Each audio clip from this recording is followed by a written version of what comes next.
can't hear any snare in my headphones. Yeah. Right. You gonna do the blast on the sound page, Kevin? Yeah, I'll put it up there. All right.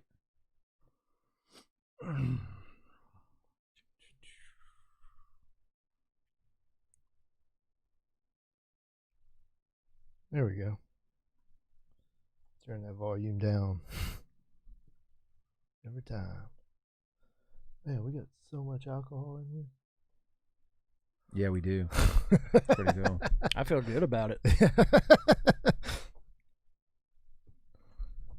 Hey, shout out to Red Radio. There you are. Hey. You know, boys in here. I got no signal in here. Oh, I probably should have gave you that Wi-Fi. That would have been a good thing. It's the Netgear 53 one. All right, hold on here. I'm C-Spire, baby. C-Spire is born for the woods. Yep, that's what I got. That definitely is. But don't go out of the state. Netgear 53? Yep. She'll leave you like a cheating whore. What's the password? Happy Water 493. Happy what? Happy Water 493. Nice guy. Change it. I was about to say, didn't that just go out on the internet? Yeah, your password just went out on the internet. Yeah, I thought about that. I'm not an IT guy, but there's like 52 Netgear 53s out here. They'll never find me. Mine used to be FBI surveillance. We'll cut that out. We'll edit that. FBI surveillance. Mm-hmm. Just kind of fuck with people, you know? Yeah. Well, whoever hacks it, as long as they don't 1-2. look at my Google history, we'll be okay. Can I go up a little bit here? With Absolutely. the headphones, please, and thank you. Yeah, there How we about go. that? Oh yeah, Oh, yeah. much better. It always There we sounds go. better when you turn the headphones up. Turn me up on my headphones. I just saw this. This is cool shit. Yeah, you like that? Yes, I do like that. I want to put that on my cup. Oh boy. So when I pick it up. Yeah, we'll let some people get in here real quick before we turn these cameras on. Yeah, I'm thoroughly impressed. I appreciate the quality gear spin too. I like that. Absolutely. I want to know somebody else is bleeding like me. Yeah. You know what I Yeah. mean? We're not done. I need like $27,000 more dollars. Yeah. And I can do exactly what I want have to exactly do. what I wanted. Yeah. Because I'm talking about building another room onto this. Like For I'm real? gonna yeah. Yeah, What was like what we were saying a minute ago, like talking about the HDMI feeds and the DSLR cameras. You know, it's like the thing about podcasts, especially if you're working with video, is the quality, right? Correct. Because Correct. there's so many, you know, like everybody and their mom. You know, I think I say this every time we do this, is that everybody and their mom has a podcast, and the only way to kind of like cut through the noise of so many is quality. Correct. If your shit looks good, then you know, and sounds good, Yep. then it entices people to continue to watch it and watch it again. But Absolutely. if you're pixelated and blurred out and it doesn't have really good, you know, high, you know, for streaming audio quality, a bit rate, you know, Correct.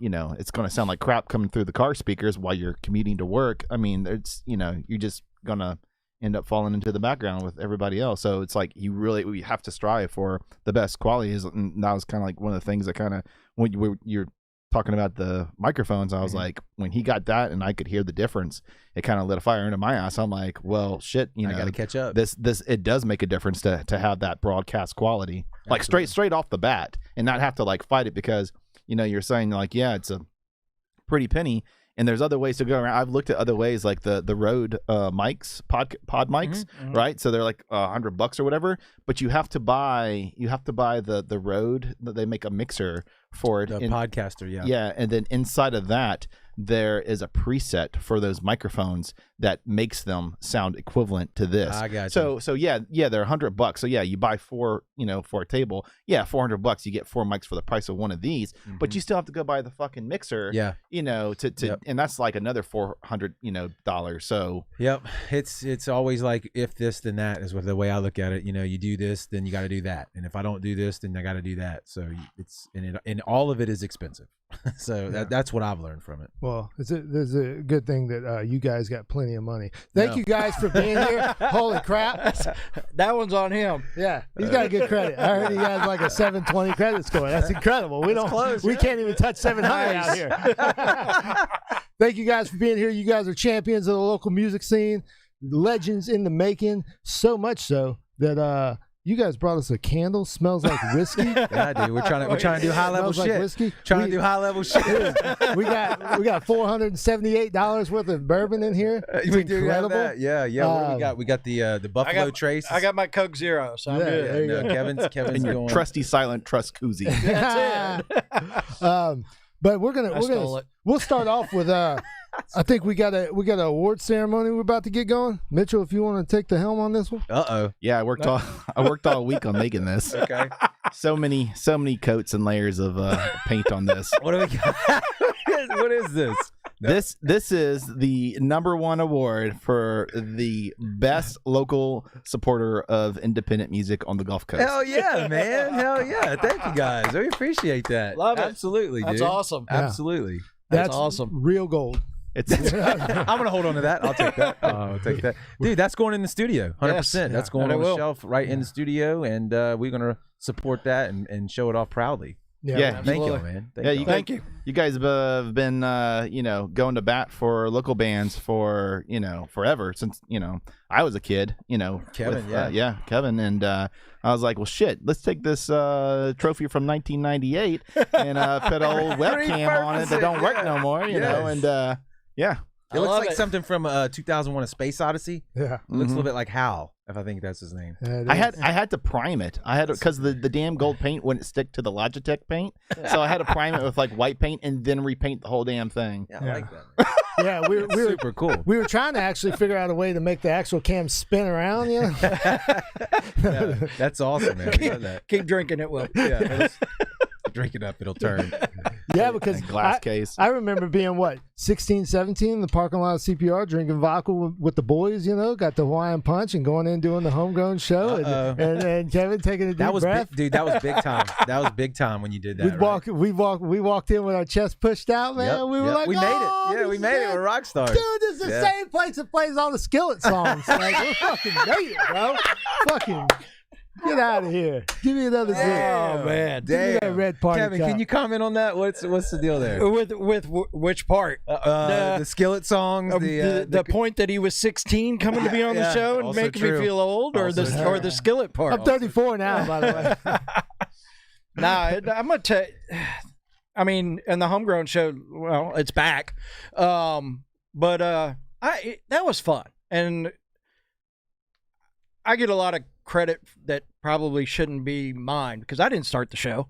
I was actually the third host of that show. Kevin Cruz hosted it first and started it, and then Snack Bar, Sammy Lee took it over, and then I forgot what CPR Fest it was. It was CPR Fest. They had 30 Seconds to Mars and Flaw and on that second stage, and that's when Sammy Lee or Snack Bar looked at me. He's like, "Hey, I don't want to do the homegrown show anymore. You want it?" I was like, "Sure, I'll take it." And I just ran with it as much as I could.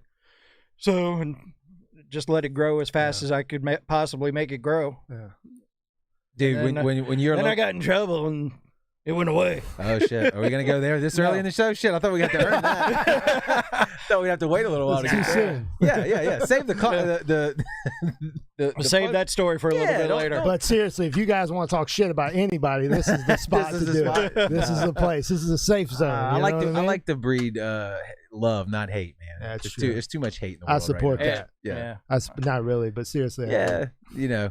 He's my Jiminy Cricket. Yeah. Usually I'm like quick, and he's like, "Hold on." Yeah. Slow down. Calm Yeah, down. that's how Phil is. I'll start going off on a tangent, talking shit, and he'd be like, "Look, it's not that kind of show." Right. I mean, maybe for you it's not.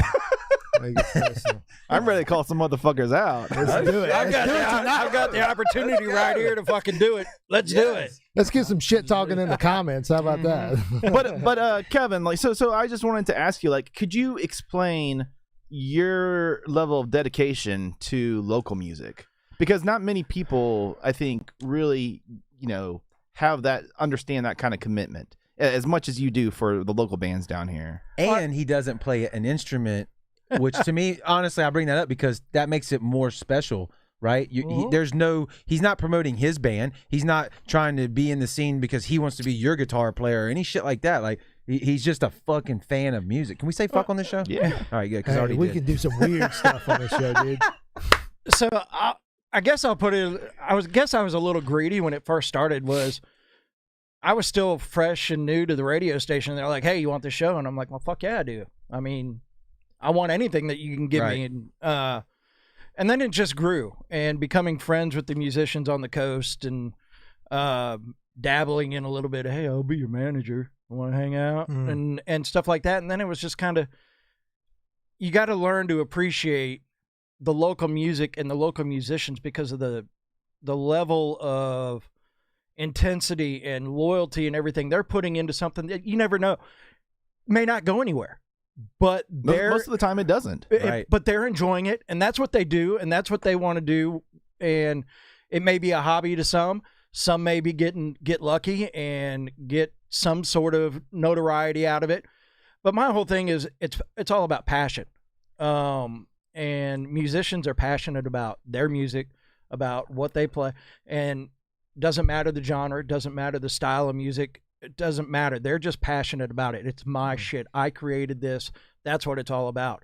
And you got to appreciate people who put it all out there, whether they're going to succeed at it or not. It's just what they do. You understand that, and you convey that, and your patronism for the art of musicians to be able to do that. I feel like we should call you like Saint Kevin. And I go Patron back, saint of local musicdom. I always tell the story. I will start this by saying I hate Battle of the Bands. I think the Battle of the Bands are the worst things ever. Okay, but I had to judge a Battle of the Bands. I'm not going to argue with that. I agree. I had to judge a Battle of the Bands. It was at a church. It was two pop bands, and at the time, what I considered a metal band. Mm-hmm. Everybody looked at me, and I was working for CPR. I came in. The metal band impressed me. I gave them the highest score out of all of that. And everybody's like, "Well, what the fuck are you doing?" I'm like, dude, it doesn't matter what they play. It's all about the music. You can't say this is shitty because it's not your style of music. Nope. You have to look at what they're playing and why they're playing it and all of that and grade them upon that. Yeah. That band ended up being Catharsis. Yeah. So, and that's how I got into doing that kind of stuff. Wait, Catharsis played in a church? They did. It was in Long Beach. There's something I've heard Taylor say that. Taylor and I talked about it when I had Riding with Killers on the Homegrown show. Like a month ago or whenever it was. But we talked about that's how he and I first met.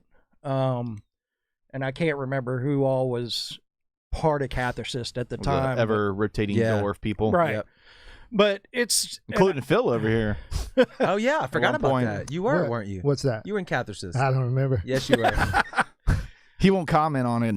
He doesn't have fond memories. Oh, really? I didn't know that. I don't remember. See, he'll say like, "Let's talk some shit," and then like, "All right, let's talk some shit." Then he gets all quiet. I remember Cedric playing with them. Yeah. Yep, Cedric. I came after Cedric. Oh shit! See, I would have thought you were before then. I came right after Cedric. Oh, and wait. 2 or 3 years, 2.5 years, something like that. Okay. Yeah. Okay. Cedric's doing some cool shit. Yeah. Are you following Magnolia Bayou? Hell yeah! I'm gonna reach out to him this week. Get him on here on the drummer. Dude, those guys. Yeah, they're killing it. I am a huge fan. Yeah. Huge fan. Yeah, he's great. No, you're good. Yeah, I'm a huge fan. Yeah. They're playing Juke Joint at some point.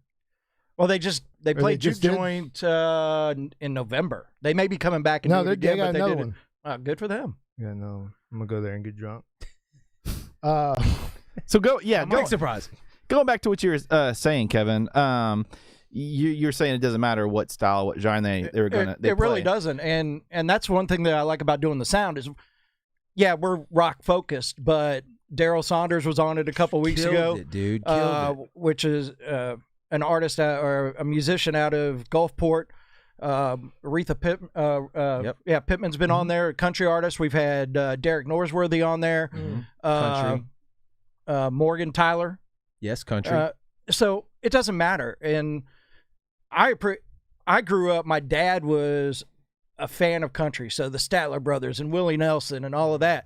My mom was into musicals, so The Music Man. And so one of my favorite movies is The Best Little Whorehouse in Texas with Dolly Parton and Burt Reynolds. I love that part. And you just went and saw our house not too long ago. I didn't realize that was your favorite movie. Well, it's not one of my or musical or whatever. Yeah, it's one of my favorites, but that's why I love Family Guy so much. Is he's into all the musicals and all of that kind of stuff, and so my brother was the one that got into like the 80s hair bands and got me into the 80s hair bands, and I just kind of grew from that. But I have a taste for a little bit of everything, so it doesn't nothing.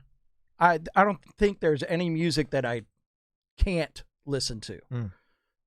There's some I won't, but I don't think there's anything that I can't. Okay. But with choice. With the sound, okay. So I was going the way I was going to refer to you and Jared, I was going being the sound. Curators of hard rock. Can't argue with that. Curators hard rock. Do you feel like the majority of the bands that get played, because you do have a little bit of variety, but are hard rock, radio rock, radio friendly? Oh, absolutely. And he'll be the first one. He's into the heavier rock. I'm into mainstream rock. Yeah, I mean, I always have been. The Papa Roaches, Breaking Benjamins, Seethers, and not the first like record, Papa Roach, like the second, third record. No, he's more mainstream. You were on the radio as a DJ, but you love Breaking Benjamin and stuff like that, which I do too. I really do. But I lean a little heavier in my taste in music. But that kind of, to me, is always good. If everybody likes the same shit, it's like it gets boring. Exactly. So 100%. I listen to Colby Calais all morning. And that's just one thing. Like my total musical love, like I listen to Otis Redding and Percy Sledge when I'm hanging out at the house with, like, at my grandma's house. Like that's my favorite. So I listen to everything, but what we do with the sound, I would say I lean more to the hard rock. Yeah, I mean, it's very reflective of your personal tastes. Correct. But because it is your radio station. Yes. Right. It's your CPR. Yes. Yep. That it is. Yep. And that's been the fun part about it is, hey, get to play whatever the fuck we want. Yeah, you're the boss. I mean, and it's been on the radio station side of it. It's been fun to just kind of start getting on YouTube and Spotify and just going all over these different places and finding stuff that you don't hear of bands out of Italy or bands out of damn Russia or Croatia, and you get some of that stuff and you're like, well, shit, this is good. Why doesn't anybody know about it? And that's the like the big thesis of everything we're doing is like, why don't people know about this? And it started out just as a local level focus. The sound was born at a Mardi Gras parade.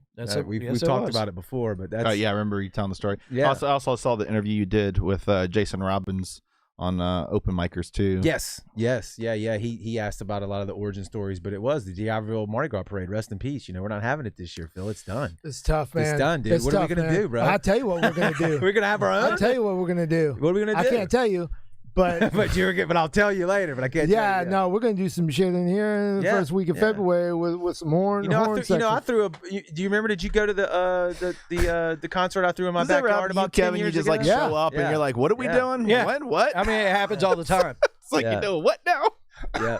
No, we're doing so, and that's what I like about this too, is because we can do what we want. We can have on who we want. Yep. We can turn down who we want, and we turn down a lot of people that we don't like. Seriously? Absolutely. Come on. Absolutely. Look, the name of the show is called KrohnKast, right? So I suggest people all the time. He'd be like, "No, there's no fucking way. No, that person's a disaster. Yeah. No, they're not coming on." No. Yeah, we got some weirdos with ukuleles. Well, actually, that was one of my questions. By the way, Phil, I got like 50,000 questions here, so you got to jump in, man, because like I'm gonna fucking eat this whole time up. Yeah. But do you guys ever get hit up like for people like being, oh man, well, come on, let me get on, let me talk? And you're like, well, what do you do? Like, I don't know. I deliver mail. I don't know.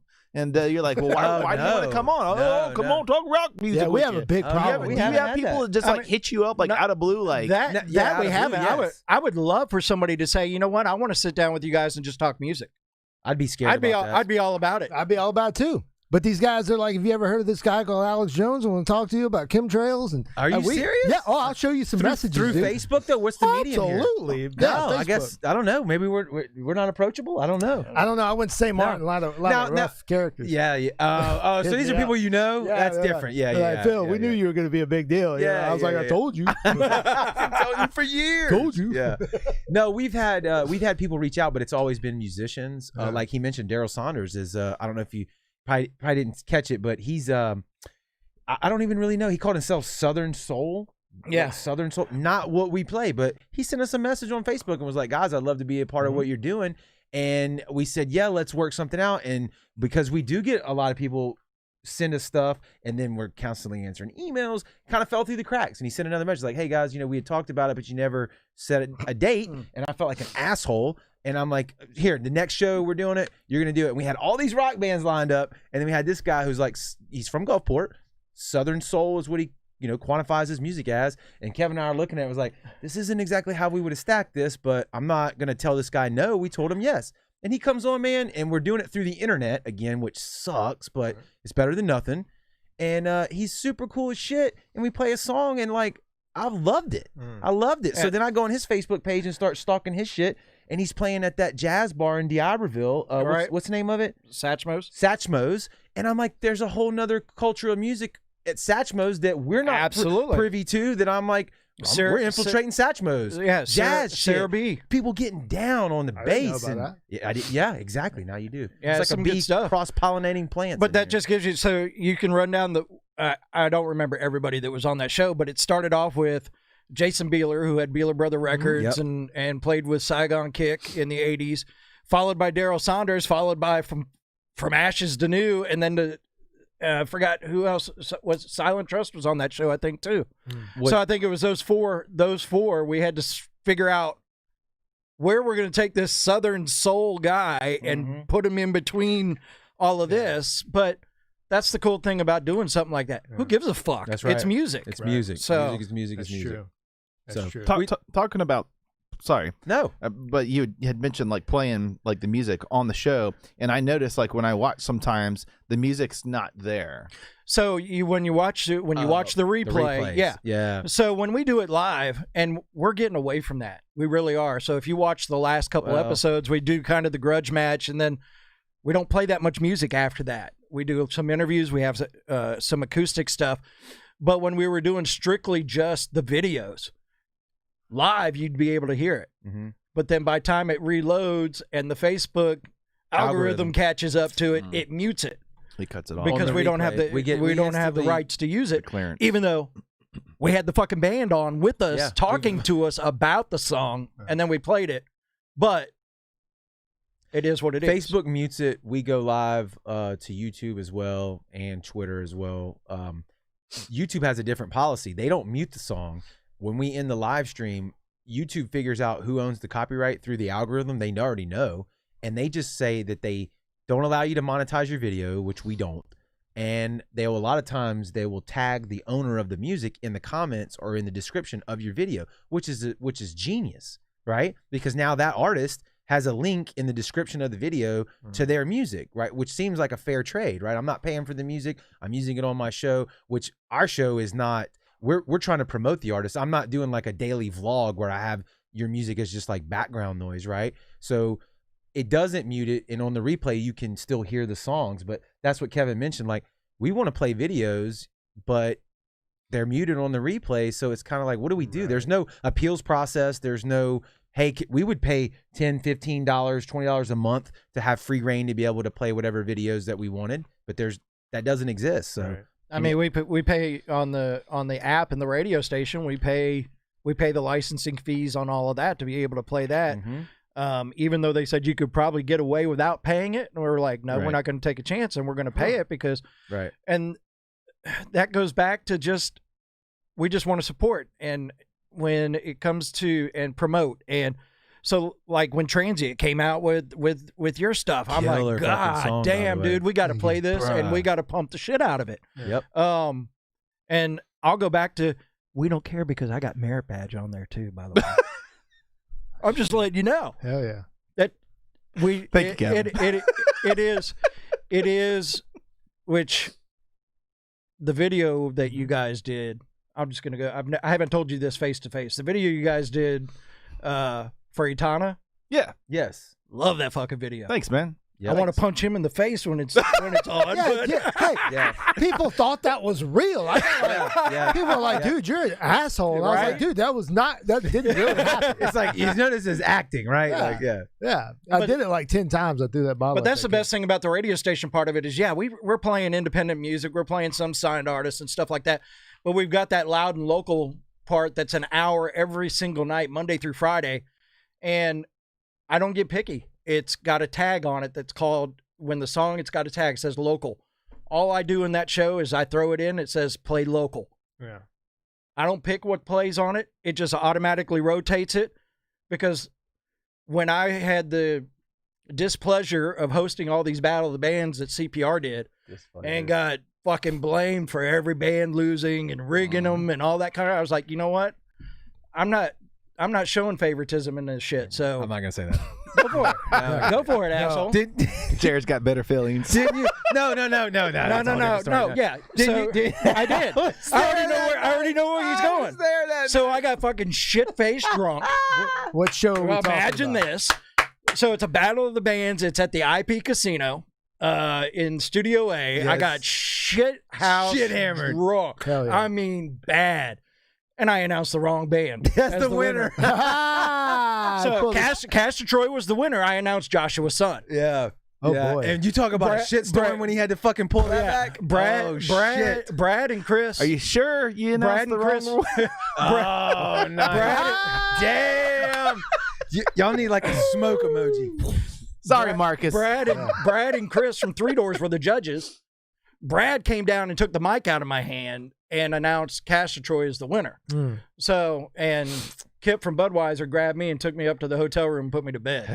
Oh, shit. But yeah, and I've never lived that down. Everybody still gives me shit about That's that. And I'm hilarious. fine. First thing popped in my head when you said that. I know. Pulled a Steve Harvey over there. Yeah. Before That's Steve exactly- Harvey, though. yeah. He was I before know. Steve He's Harvey. I was a fucking originator on that Steve shit. Harvey Stole fucking that ripped shit. him. Yeah, because I remember that. I remember doing Battle of the Bands in different deals where you were the judge, and in the No. I was never the fucking judge. Never. But everybody thought you were. 'cause you had Everybody the thought mic. I was. I was just the host. you had some pull. No. I was just the host. Oh, everybody thought you had pull. Everybody Right. thought he did. Yeah. Everybody thought I He's did. the guy announcing it. So you know? we'd be in the parking lot with our Tiger Vodka and Hawaiian Punch, whip his ass. talking shit. Yeah. And look, and, you know, I love Battle of the Bands when my band wins, but when we What we don't. it's like, man, let me tell you, man, this dude, man, he was over here hanging and laughing with the guy before the show. That's right. That's right. You pick up every little thing that Dude, wasn't. I a heard thing. all that Yeah. shit, dude. And I was never ever a judge. We always brought 3 judges. All I did was they gave me a piece of paper. This is the winner. You're the MC. And That's it. Should have led with that at each show. I just want everybody to know. Tonight, it didn't fucking matter. it wouldn't have mattered. Yeah, Yeah. good By times. the though. time everybody got shit faced and everything, it was.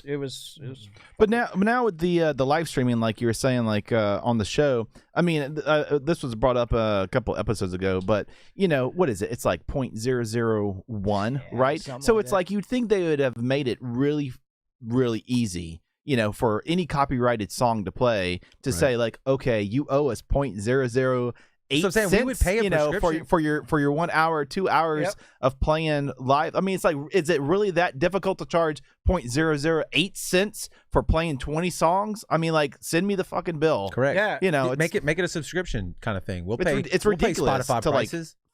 for them to shut it down. You know, Yeah, but have no hasn't the sound, music- block it, and then what we have this new copyright law, right? That says you can't really play anything at all.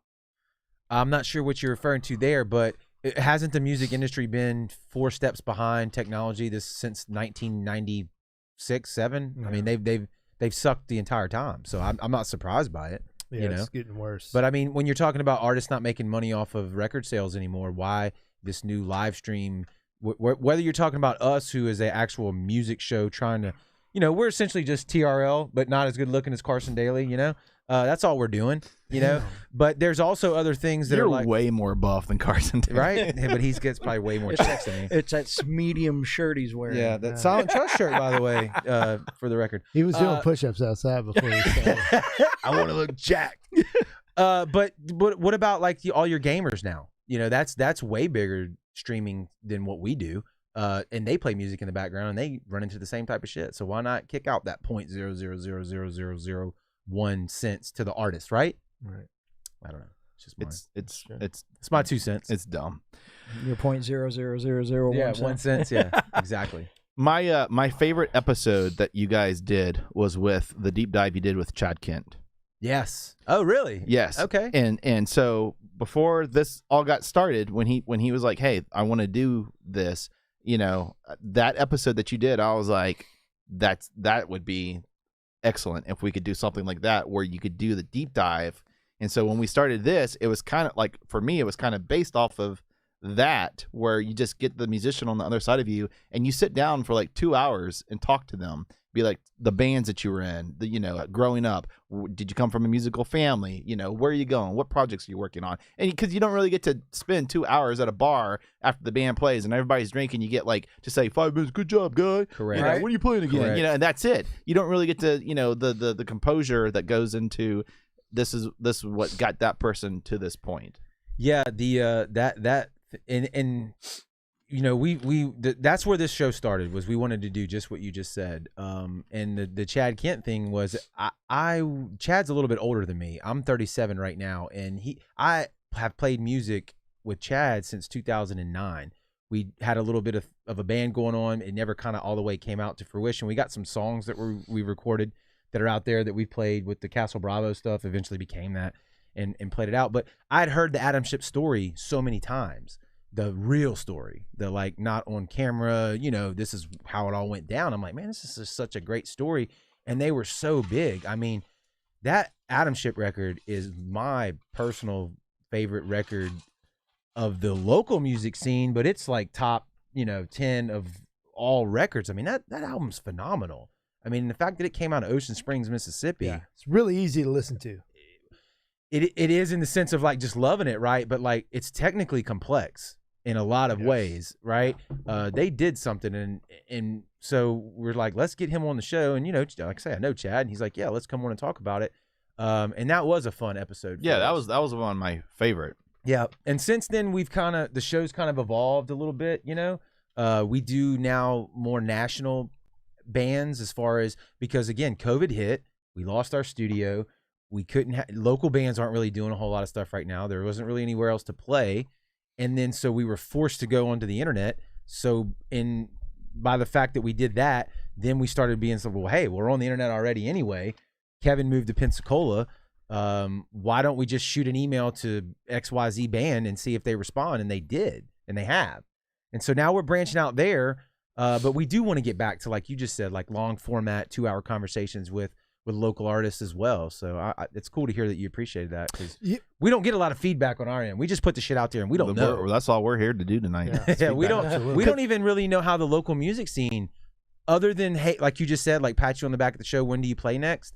Like we run into people and they're like, hey, we appreciate what you're doing, but we don't know, like, well, what specifically, or like, you know what I mean? Like, we don't get more than that. Let's get into it, because the next thing I wanted to bring up was, before the pandemic hit, you were doing these like all day festivals, like the community center, the in downtown Biloxi, which we were at, and I was like, you fucking taking the paddles, and I felt like you were jump starting, like getting people to like get back on the map, like, hey, here's local bands. We're all here. We're mad. One place. We were mad. You know what I mean? Like, we're mad that it's not. Enjoy it's not happening. Be entertained.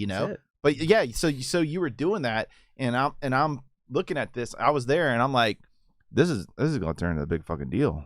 This is like I could see. It's good to hear that. Going in that it's direction. Good to hear that. You had in my stomach right now. You had the banners on the stage. You had the sound guy. You had all the local bands lined up. Me and Phil were drinking whiskey behind the merch table, and I'm just like, this is. I can see this is where this is going, because it's going to eventually roll into what CPR Fest was, but it's going to be the Sound Fest. That's correct. That's what we. Go ahead. You go ahead. Well, no, I mean, and that, yes, maybe eventually that's where we wanted to see it go, but it started off and it really started off with one band, Kingdom Collapse, out of San Antonio. It's a band I dug. I wanted more people to understand them here, and I said, okay, let's see if we can get them here. And then if we can get them here, let's put some of our bands around them. and let's go from there and see what happens. And then we had Kingdom Collapse, Helvetica Effect out of Florida, and that was kind of the idea was, hey, let's get a band from Florida, let's get a band from Alabama, let's get a band from Texas, Louisiana, Mississippi, and just have a show. Which was very fucking punk rock, because me living on the coast, going to punk shows, that's exactly how they were made up, with bands from all over touring and converging at one spot to play. And that's what I wanted to do with every single one of them. And then we got into the second, so that was the summer throwdown, and then we did the fall ball, which was a little more local oriented, which I have no problem with, but it did just as well. And I want to say, pat yourself on the fucking back there, because like we're talking about putting on a show, which a lot of people I don't think really understand the logistics of going into a show. I didn't. So like I got to sit in on a conversation with you before putting on I forget what the bar was, but just like all the amount of effort that go into. We were at the tracks in Long Beach. Yes. Yeah. And you were talking about, okay, well, we have to hire security, we have to get the beer license, we have to set up the people to sell the beer, we have to have people at the door, fire department, you got to rent the building, you got to pay for cleanup fees, the cops, you got to pay for all this. There's all these things that go into making something like that happen. Not for like for the public, but on a large scale. Not just like, oh, let's roll on over to the whatever bar, little hole in the wall, and put a couple bands up there with a PA. It's not that kind of level of a show where what you were doing, what you were tailoring it for, was for like 1,000 people from the coast to show up. Yeah, we were. Correct. That's what we were hoping for. And so kudos to you for doing something on a large scale that nobody else was before the pandemic was trying to do. That's why you guys are getting Golden Webcam Awards. That's why we got it right here, baby. Proof's in the pudding. Proof is in the pudding. And that's what I think every band, and it goes back to the effort that the bands put in to put themselves out there, put the music out there, put their lives out there. They love you. They deserve to be on that bigger stage. So just when we started doing the live stream concerts, when we couldn't put a concert on, we reached out and said, hey, what's the chances of us being able to use the Crest stage? It's a big stage. Everybody knows that stage. Thank you, Bobby. Everybody loved playing on that stage. So let's see if they'll let us do it. And they did. And all we had to do was buy the insurance for it, which, okay. And we had an opportunity to get some bands and put it out there as well on that. But our whole goal on that was, we did 2 that year. Last year, 2020, we wanted to do 4. We wanted to do 1 a quarter. That was our goal. That was our number. We did 2. Let's do 4. Yeah. And then the pandemic hit. Boom. But then you did manage to do 2 live streams from the Crest. Yeah, don't give up. Don't make excuses. You know what I'm saying? We did 2 from Crest, and then we did 1 at Gulf Media Collective over in Escatapa with Joey. Yeah. We did 4 bands that night in a room about this big. Yep. And then we moved to the Crest to do the other one. So was that 3 live streams we did total? Yeah, 3 live streams. See, I don't even know. And if you count Bangarang Peter that we did in our old studio, that's 4. That was 4. Yep. So yeah, I remember hearing at some point on one of the episodes, like you were saying you wanted to do, I think it was from one of the Crest shows, that you wanted to kind of try to do that like every month and have a couple of bands. The original plan was to do it every month.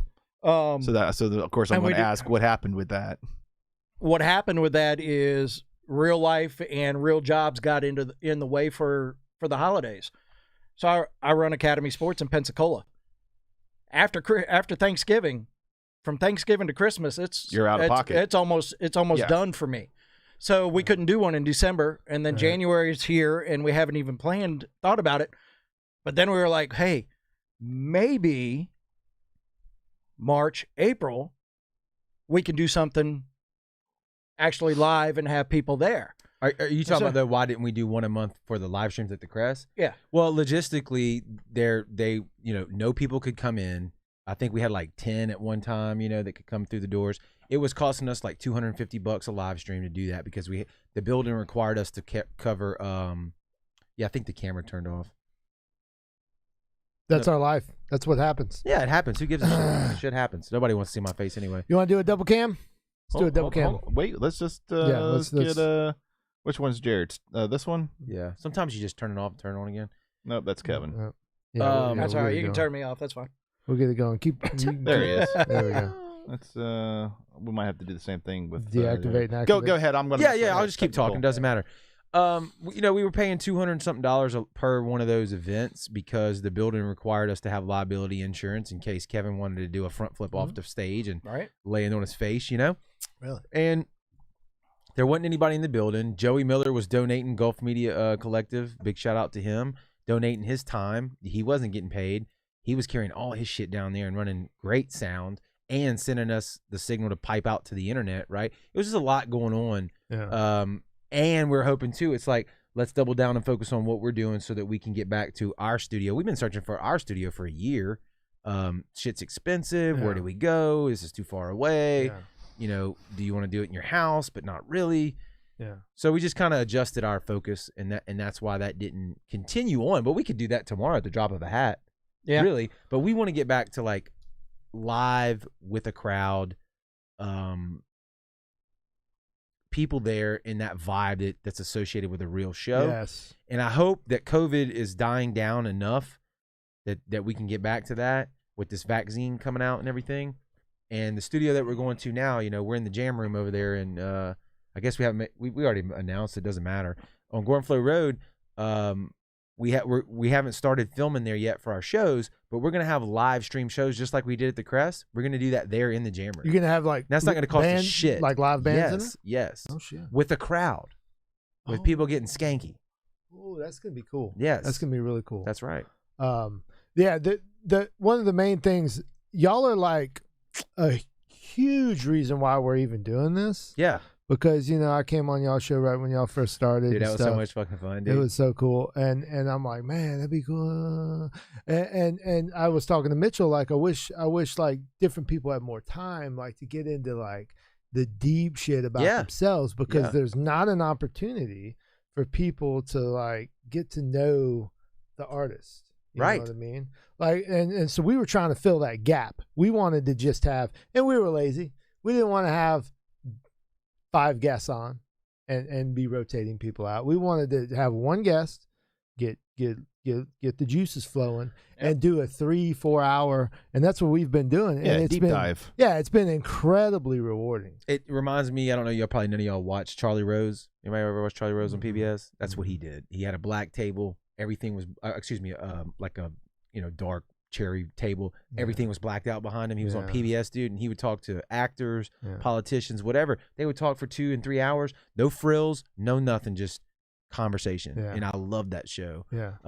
So yeah, I respect that. And that's kind of what, again, our show has kind of done a little of this and then swerved over here and done a little of that. COVID adjusted and we had to refocus and all this kind of stuff. But I'm glad to see people showing interest like you to want to pick something up and do shit like this, because the technology that we have nowadays, man, compared to when we're not super crazy old, but when we started, we didn't have all this shit. It didn't exist. I mean, it did in certain fashions. I mean, video existed.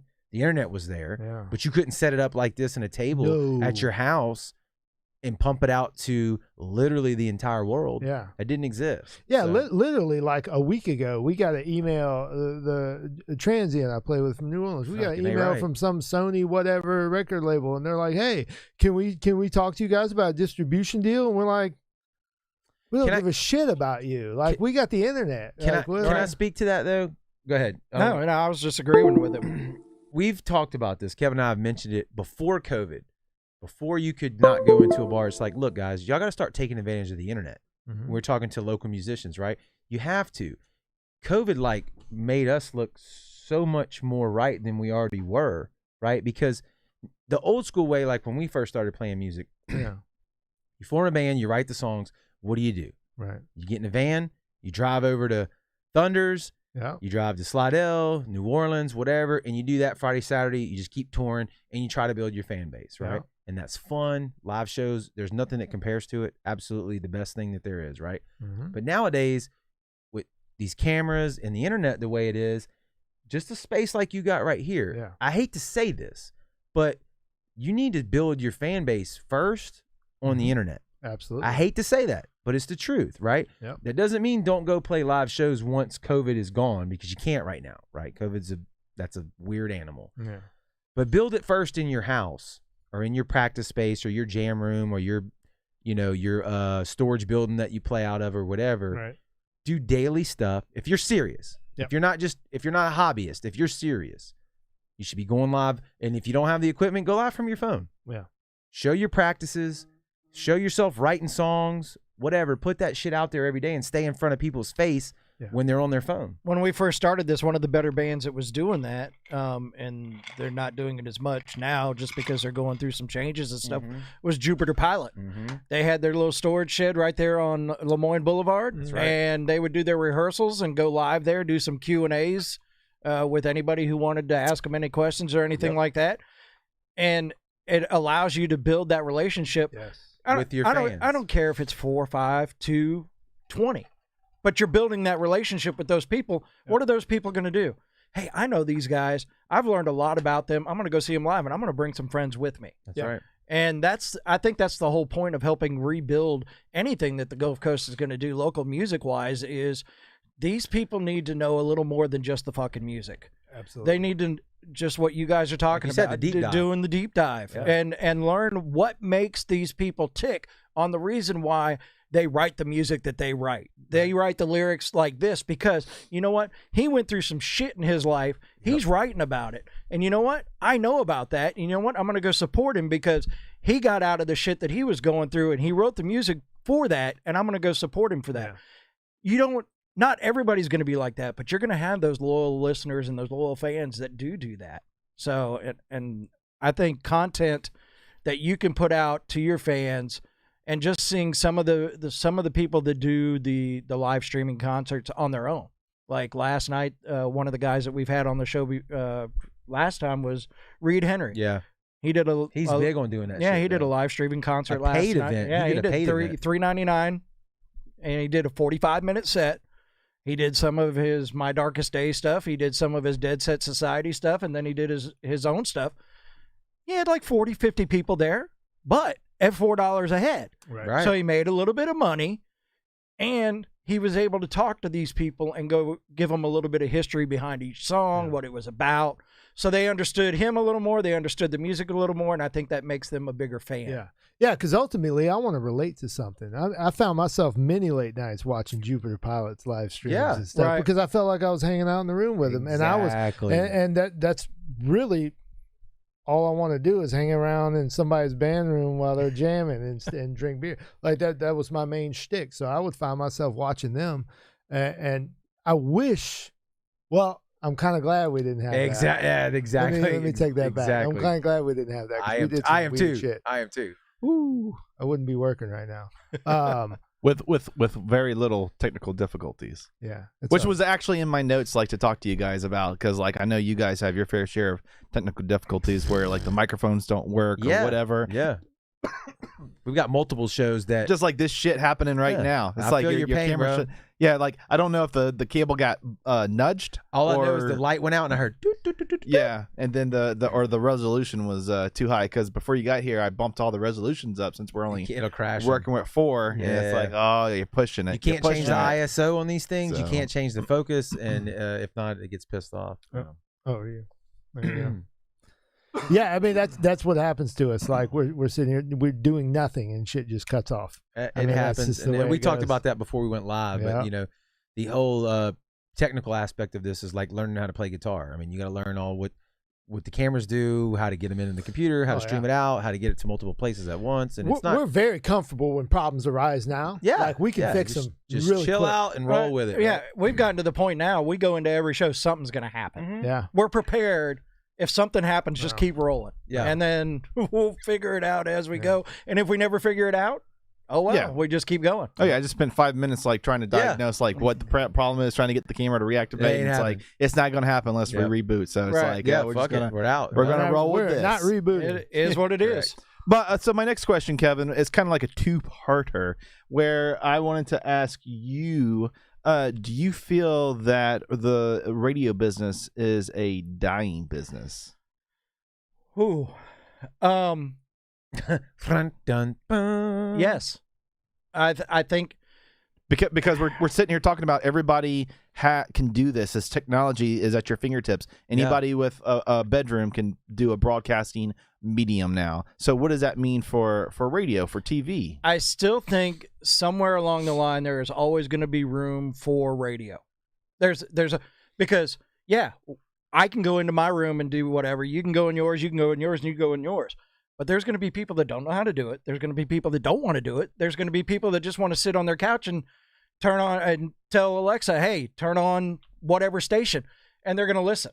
So I think there's always going to be life in radio. I just don't think it's going to be life like when I started with CPR, the first CPR fest I ever worked, I was fucking signing boobs.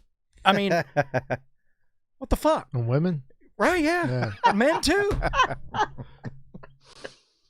We would show up and we'd have a group of people there to hang out and do whatever. I don't think it's like that anymore. Yeah. They're sending Kevin all the fluffers to the bands. Yeah. But I think there's still going to be room for it somewhere along the line. I just don't think it's as much as it was 10, 15 years ago. Well, that was my next question that I was going to follow up with was, you work both sides of the fence on this because you have the sound, which is a digital medium, and then you're back at CPR now. So pros and cons, I guess, of the two sides, if you know. Well, being back at CPR is a whole different story for me now. I do the show from my office in Pensacola, so I do the interviews over the internet, and then rip everything into MP3s. I have all the songs. I load up the songs. I get told, hey, you got 4 segments. It's got to equal 50 minutes. I do that. I send it off. They load it into the computer over here. Now, there's going to be opportunities for me to come over here and do them live. It's just a matter of me getting over here. So it's still basically the same thing as what I'm doing with the sound, as far as I'm just doing it at home. And I'm doing the sound at home. Yeah. So as far as that goes, there's not too much of a difference. Now, if I was in the studio, which radio is always better if you're live in the studio, taking phone calls, having people pop in and out of the studio, and it's just that live atmosphere of radio. I don't do that other than, hey, I got an interview that I'm doing, and like next week I record my interviews on Tuesday, I load the show up on Thursday, and then it plays on Sunday. But outside of that, I would always love to be live in a studio when it comes to radio, because it's always better. But as far as the two mediums between the two of them right now, they're almost exactly the same for me. It's crazy. Well, for me, when we started talking about doing the Homegrown show again, and they were going to let me incorporate the sound as far as, hey, it's powered by the Sound Podcast and stuff like that, I was like, all right, how am I going to do this? And then we started just kind of going through it, and one of my best friends is Kyle Curley, who works at the station. He was like, well, just do this, and just share your drive with me, load it up into the drive, and I'll put it in the computer. I'm like, what the fuck? So it made it so much easier to be able to do it. So where I normally would spend 4 or 5 hours in a studio trying to get ready for a show, I can do it throughout the week. All right, I'm going to play this song. I'm going to play this song. I'm going to have this interview. And I just piece it together throughout the week, and I just sit at home and just insert MP3s. So, which kind of brings us up to, you have an app now, and I wanted to ask, did you do the app as like a response to say like, here's our version of Spotify where you can hear a concentration of independent local music? We did. I'll let you start that one. Yeah, we did a radio station first. You can go online right now and go to a couple places, and you can create your own. Yeah, remember when you did the radio station? I submitted like 20 fucking songs. The first time you were part of it. Then? Yeah. I sent you a bunch of emails. You're like, hey, we got every single one of these that loaded in. Is he talking about before? He's talking about before the app. He said, yeah, before the app, the first one. It was multiple different bands. Okay. But it was all my noisy punk bands. Right. Well, so it was Kevin's brainchild first about, let's do the online internet radio. And we're like, okay, let's do that. That's cool. I like it. So long story short, the first iteration of it, the way it turned out was that you had to download Live 365, which is not our app. We don't own that. You have to download that app. And like, we're trying to explain this as we're like doing our live stream shows. Download the app, go into the app, type in the search bar, the Sound 228, not the Sound 228, and then find us, because you got to scroll through it to find us. Click on us, then you'll start hearing our shit. And every time you open the app, you have to do that same process. Oh. And that was costing us money every month to have that service, right? And so we're doing this for a couple months, and we're like, man, this sucks. Like, it's just too cumbersome to get people to listen to it. Yeah, you got to make it as easy as possible. And that's a point I'll make in a minute here too. Is like, it became so cumbersome. We were just like, this is kind of stupid, and it's not really working. But we noticed one thing. We were like, hey, when we do this, and Kevin puts out or I put out, whichever one of us back then we're doing it, these are the new ads to the radio station, and we tag the bands that we're adding, all of a sudden those bands are fucking interested in us, right? And they would share our shit when otherwise they would have never liked or shared or heard of us or whatever. So we shut it down because it was, again, cumbersome. And we're like, fuck this. This was like a year later, right? Yep. At least. And I'm at the gym one day, like just listening to music, and I come across this app from another radio station in Florida, Rock 98? 98.9, yeah. Yeah, 98.9.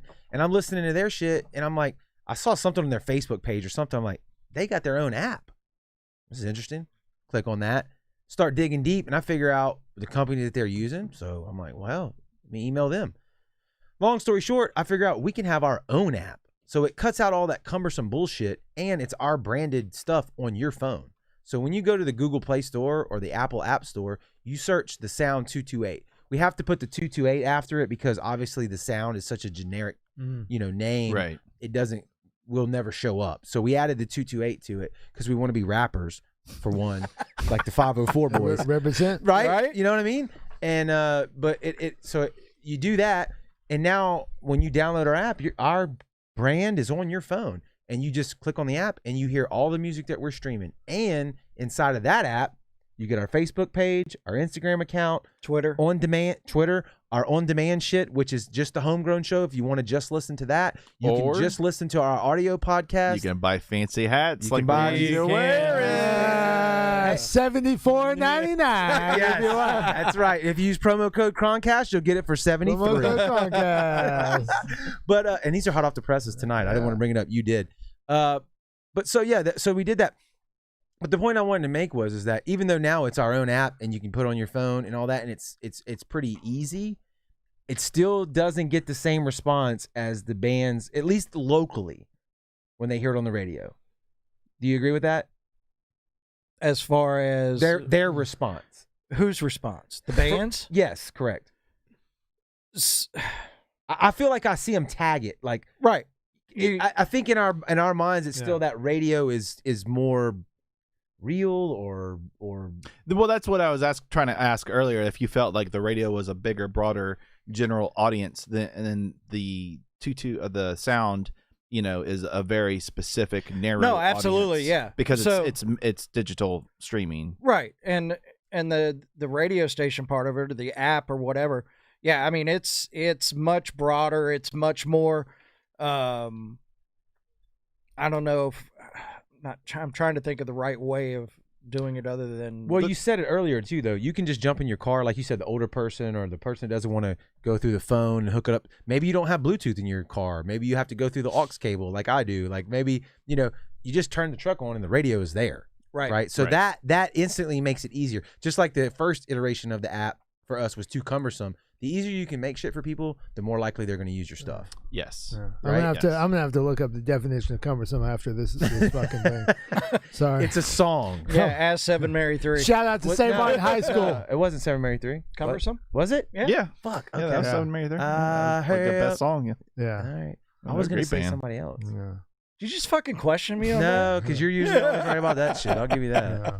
So Jared, like when you were doing that last community center show, did you like want to pull all of your hair out? Because I know, okay, here he's going. There it is.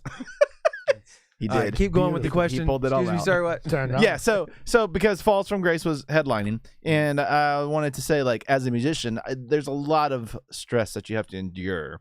You know, getting the band coordinated, doing the rehearsals, everybody showing up, everybody knowing their parts. I mean, it was a reunion show, so you're kind of like bringing something back to life, you know, and you're trying to get it to the level that you can perform, you know. But at the same time, you're fucking running the show behind the scenes. You booked all the cops, you booked the people to sell the beer, you got all this shit on your shoulders too. I mean, like, man, it's stressful enough to like have to worry about playing the show, but to put one on and organize it and promote it, I mean, holy cow. Yeah. So the pre-production part of it, the booking and all that stuff, Kevin and I handle together, and it's a shit ton of stuff, and it's you know, it takes a lot of work. Day of the show, though, I told him, I was like, I'm not a part of this anymore. You're gonna have to take over. And Nice. Luckily, my wife is super supportive, and she handled a lot of stuff. And my friends and my friends' wives, my buddy Joey and his wife Heather. Who else was my girlfriend Michelle? Michelle was at the door, but who else was also running the tickets for us? So we had Take some notes here, Phil, because this is what I'm going to tell you. Well, Michelle, we had one of Michelle's friends Yes. helping at the door, and then had some people that I knew selling the beer. Right. Yep. Because when you're doing it yourself, you got to find people you trust. That's right. I mean, and it's just, sure, anybody can sell beer, but are they going to? They could also steal all the cash. out Yeah, of the all my box. friends would pocket that shit. Right. So, It's a family business over Yeah. here for sure. Absolutely. Yeah. But when he, when we got there to the day, and everything was pretty much ready to go, and we were ready to open the doors, he was done. Yeah, I checked out. Are you gonna do? I know you said you're gonna do some more like live streaming events in the new studio, which, by the way, I like the purple lights. But are you thinking you're gonna do any more big events like that, where like maybe the general public can come out once like maybe everyone's got a vaccine? So we're gonna do it in our studio, which You're is just gonna do it there. at the Jam Room. Yes. Right. Well, live streaming wise, yes. But to answer your question, are we going to do concerts like the community center type concert again? Yes. Yes. Whether he likes the answer or not. No, yes. no, I already called the other day. We've actually already called to the city of Biloxi, but the city of Biloxi. So, I mean, we'll do the inside on this. We were going to go do deep something dive, at the Point Cadet. Okay. Yeah. So we were able to get Point Cadet any date pretty much we wanted, but you were only allowed 500 people. Yep. And an outdoor event. Outdoors. The day of, if they wanted to, they could say, "Oh no, we're only going to allow 50," and that we had no call on that. Let me clarify that. Per the governor mandate. So Right. if anything changed and we had some COVID spike or whatever, the lady was like, "Look, you know, we could change it 2 weeks before, a week before, the week of, whatever. I'm just telling you up front. It goes by what the governor says, right?" So again, you mentioned earlier in the show, you know, it takes a lot of logistics and a lot of money. You got to pay for this, pay for that, pay for this. They could tell us the week before, after we've already committed to paying all these vendors for stuff, the sound guy, the bands, whatever. Hey, instead of 500, you can only have 200, right? So that changes the mathematics of your show when it comes to the finances, right? So we're like, nah, we're not doing that. Yeah. We can't do take that the risk. The risk is too high. Yeah. Way too high, which is why you're not seeing any national acts do anything. You're not you know, we had Chris Henderson on the show March of last year, February, March, yeah, and April. he somewhere said there. 2020 will be the year of the local band because the big promoters are not going to be able to do anything for that risk that we just talked about alone. And I thought he was being like hyperbolic. I was like, you're overstating this, and just kind of subconsciously in my mind. And he was fucking spot on right. Like, but it was. But you guys are gonna do 228 day. Correct. Because we're kind of coming out of this shit now, and we don't have to, you mentioned earlier, like we don't with the stuff that we've done it at places that we rent. So the juke joint, we don't have to rent that, and we're not charging ticket fees. We're not doing anything that day. That is a come hang out and let's talk day. There's nothing else. Meet and greet. Meet and greet. That's it. What is the date? 228. February 28th. February 28th. 228. Welcome Hey guys, back. I need you guys to realize You need to do this to your fucking I need you guys to homework. realize something.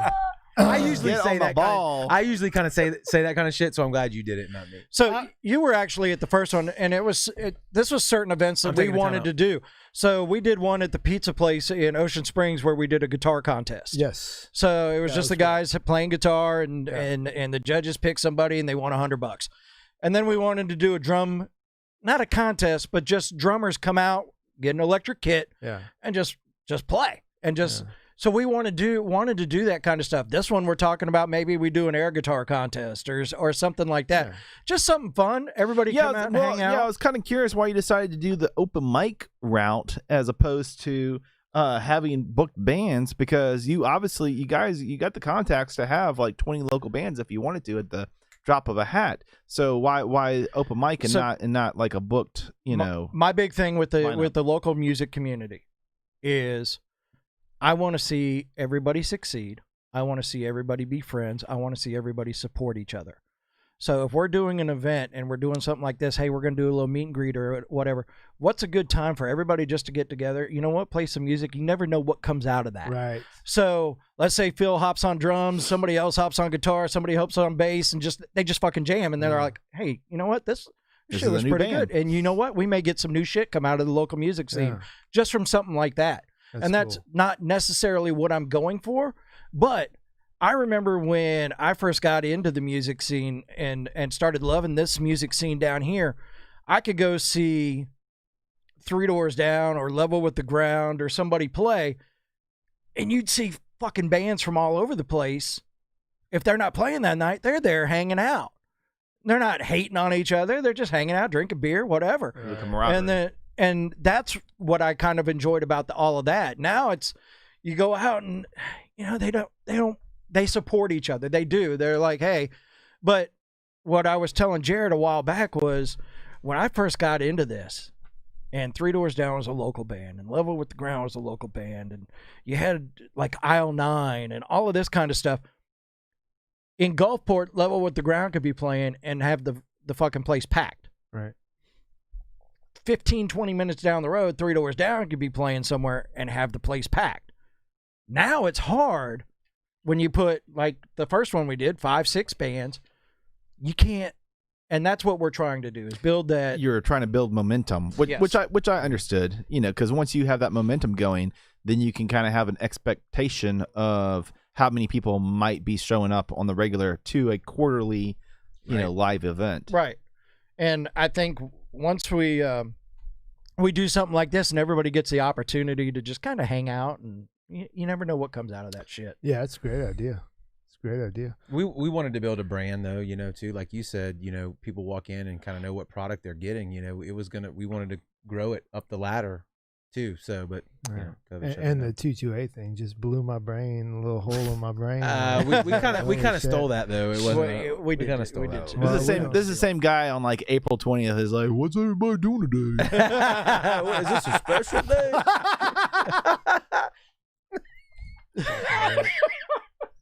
Fucking comedy. What's that candle smell like? Like whiskey, baby. I'm getting drunk off the whiskey. Don't it smell like whiskey though? It does. That's smells Dirty really Joe's nice. Candle Company, man. They're in Bay St. Louis, bro. Y'all should hook up with them. When I get some females in here, it's going to be lit up. Yeah. Burn it up, dude. Yeah, I'll take this opportunity though to promote my own shit, and Mitchell designed the flyer. Here it is. Bam! KrohnKast Palooza, March 27th, a day before my 35th birthday. Who do we got? Silent Trust, Northern Light Suplex, Hissing Fetus, The Next Big Thing. Holy shit. And then we got X Bastards headlining the new 3-piece version. X Bastards is so shit, fucking good. Yes. Gosh damn it, son of a bitch. Y'all had the bass player on the other day, right? We did. We had Joe on They're playing sick. with Quave. Yeah. Did we see him we saw them at in Ocean Springs. What was the name of the venue?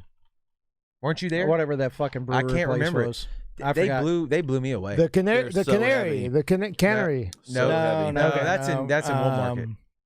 Yeah, I love them. They're like my favorite band. Yeah. Dude, we were super impressed with those cats. I think we reached out to them, but they were busy that time on the last show. Yeah, we actually tried to get them on the fall ball, and for some reason they weren't able to play it. But yeah, I used to practice in a storage unit right down from their storage unit, and they rehearsed I think for like 2 years before they even played their first show, because they'd come in there like every week like clockwork and just like tediously like work on little parts, and I'm like, when are you gonna play a damn show? And they're, it's not ready. It's not ready. It's right? not. But then finally, like 2 years later, like, okay, we think we're ready now. 8 songs, 2 bass guitars, everything's kind of like got their parts worked out. I loved it, dude. I was like, holy loved it. cow! Finally, a band that makes my balls rattle. I was like, Yeah, good old ball That's rattle. what we're into. we did when it was the Crooked Letter said it Brewery like a in predator. downtown Ocean Springs. That's- me and old Phil here. That was it. Crooked Letter Brewery. That was it. We tried to do the sound for that we show, did a good and they job. were just so loud. Like their amps are so loud. Like we had every PA speaker we owned between the two of us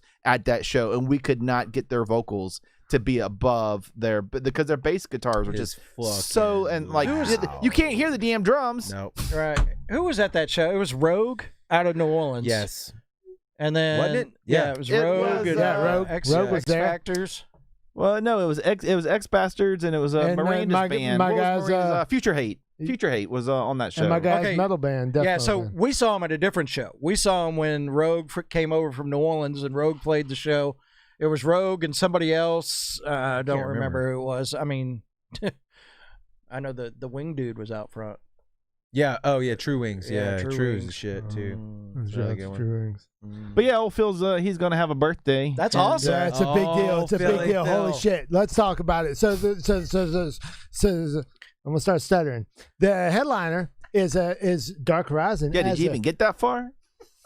3-piece. They're coming back as a 3-piece with no bass player, which is gonna be weird. But Vince. they got like 10-string guitars or something. Yeah, they switched from 6 to 7. Yeah, Because they needed it. They weren't heavy fucking enough. I don't know.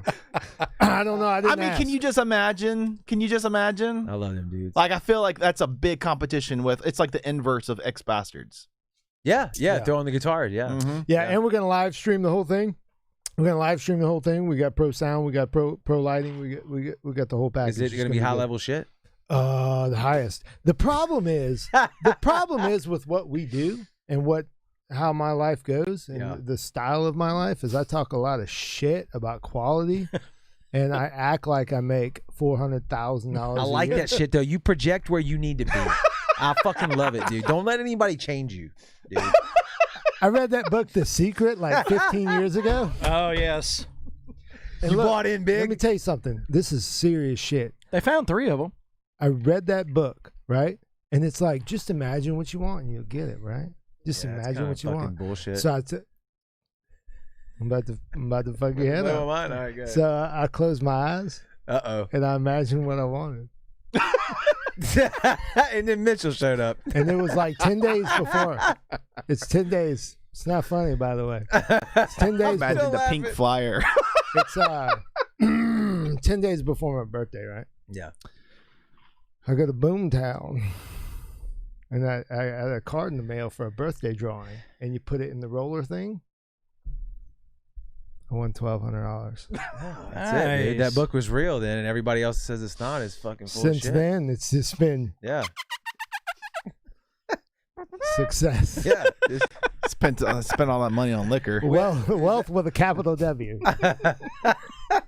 I mean, you guys saw my house when you pulled up. It's a big place, Alpine Drive. God almighty. I love it, dude. I am right where I need to be tonight is all I can tell you. That's all I can say about that. Go ahead, Mitchell. He gave you back the floor, Mitchell. Yeah. So you guys got a new studio. You're excited about the new studio, the new place. You're sharing it with like 5,000 other musicians that Yeah. are trying to sell their gear. So yeah. Yep. We've been in the internet kingdom forever, right? Since when? When did we move out of the other one? Third time's the charm with this studio. Whew. April? Was it April? I think. Yeah, we co-op that place with a bunch of wedding planners. Fuck, we've been on the internet so long. So when we went to strictly the internet, we changed it from the sound episode whatever Yep. to quarantine concert series episode 1, Yep. episode 2. So we're at episode 20. We just finished episode 20. So we're going into the new studio. So we got to go back to the sound episode whatever.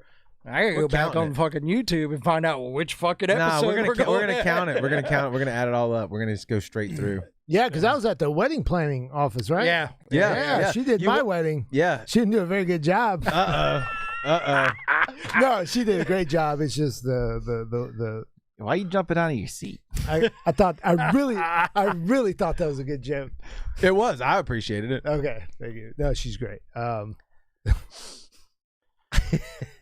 She officiated your wedding. She did. Yep. She did. But you didn't buy the. Hey, was- did you get was the a warranty package? amazing job. Did you get the warranty I package? didn't get so. Just buy the insurance. Yeah. You didn't buy the insurance. That's Apparently, what happened. you find out after the fact. I wish somebody would have sat me down and said, "Phil, you need to sign this paperwork, so $600,000 doesn't leave your account Right. when things get weird." Yeah. That's not what happened. At least you're honest about your lies. I love it. But hey, here I That'll hold am. up in court, too. Dude, I'm on my way back up. Okay. Yeah. That's all that We already matters. talked about Alpine Drive. We know where you're at. The glass is half full. Yeah. Okay. Get the fucking camera off of me right now. We're on the third iteration of the studio. We're going to be in the middle of the jam room where they're going to be selling some used gear, some used guitars. If you need strings, if you need picks, go check them out. It's going to be in Gormflow Road in D'Iberville. If you need some shakers that look like a skull, they got that. I was very interested in that business model because there's really no other music stores other than Mississippi Music. Correct. And so there's not really a lot to And I'm not going to piss compete anybody with. off by saying this, but Mississippi Music fucking sucks. Damn. Ooh, Kevin comes That's out what with we're here for. Kevin came out with a hitter. Kevin's not even dude. drinking. He's the only sober son of a bitch on the That's show. why we're here. We need this Wow, shit talk. Kevin, Tell us how you elaborate. really feel, Kevin. Damn. Yeah. We're gonna. Remember, I try to keep it in between All right, the lines, all right, Mitchell, hold but I on. can't do it. I can't do it. If you're in the high school band and you need some equipment and you want to buy some stuff, Yeah. Mississippi Music's phenomenal. But when you walk in there and you're trying to do some business with them on the other side of the things, like, hey, I want to purchase an electric drum set.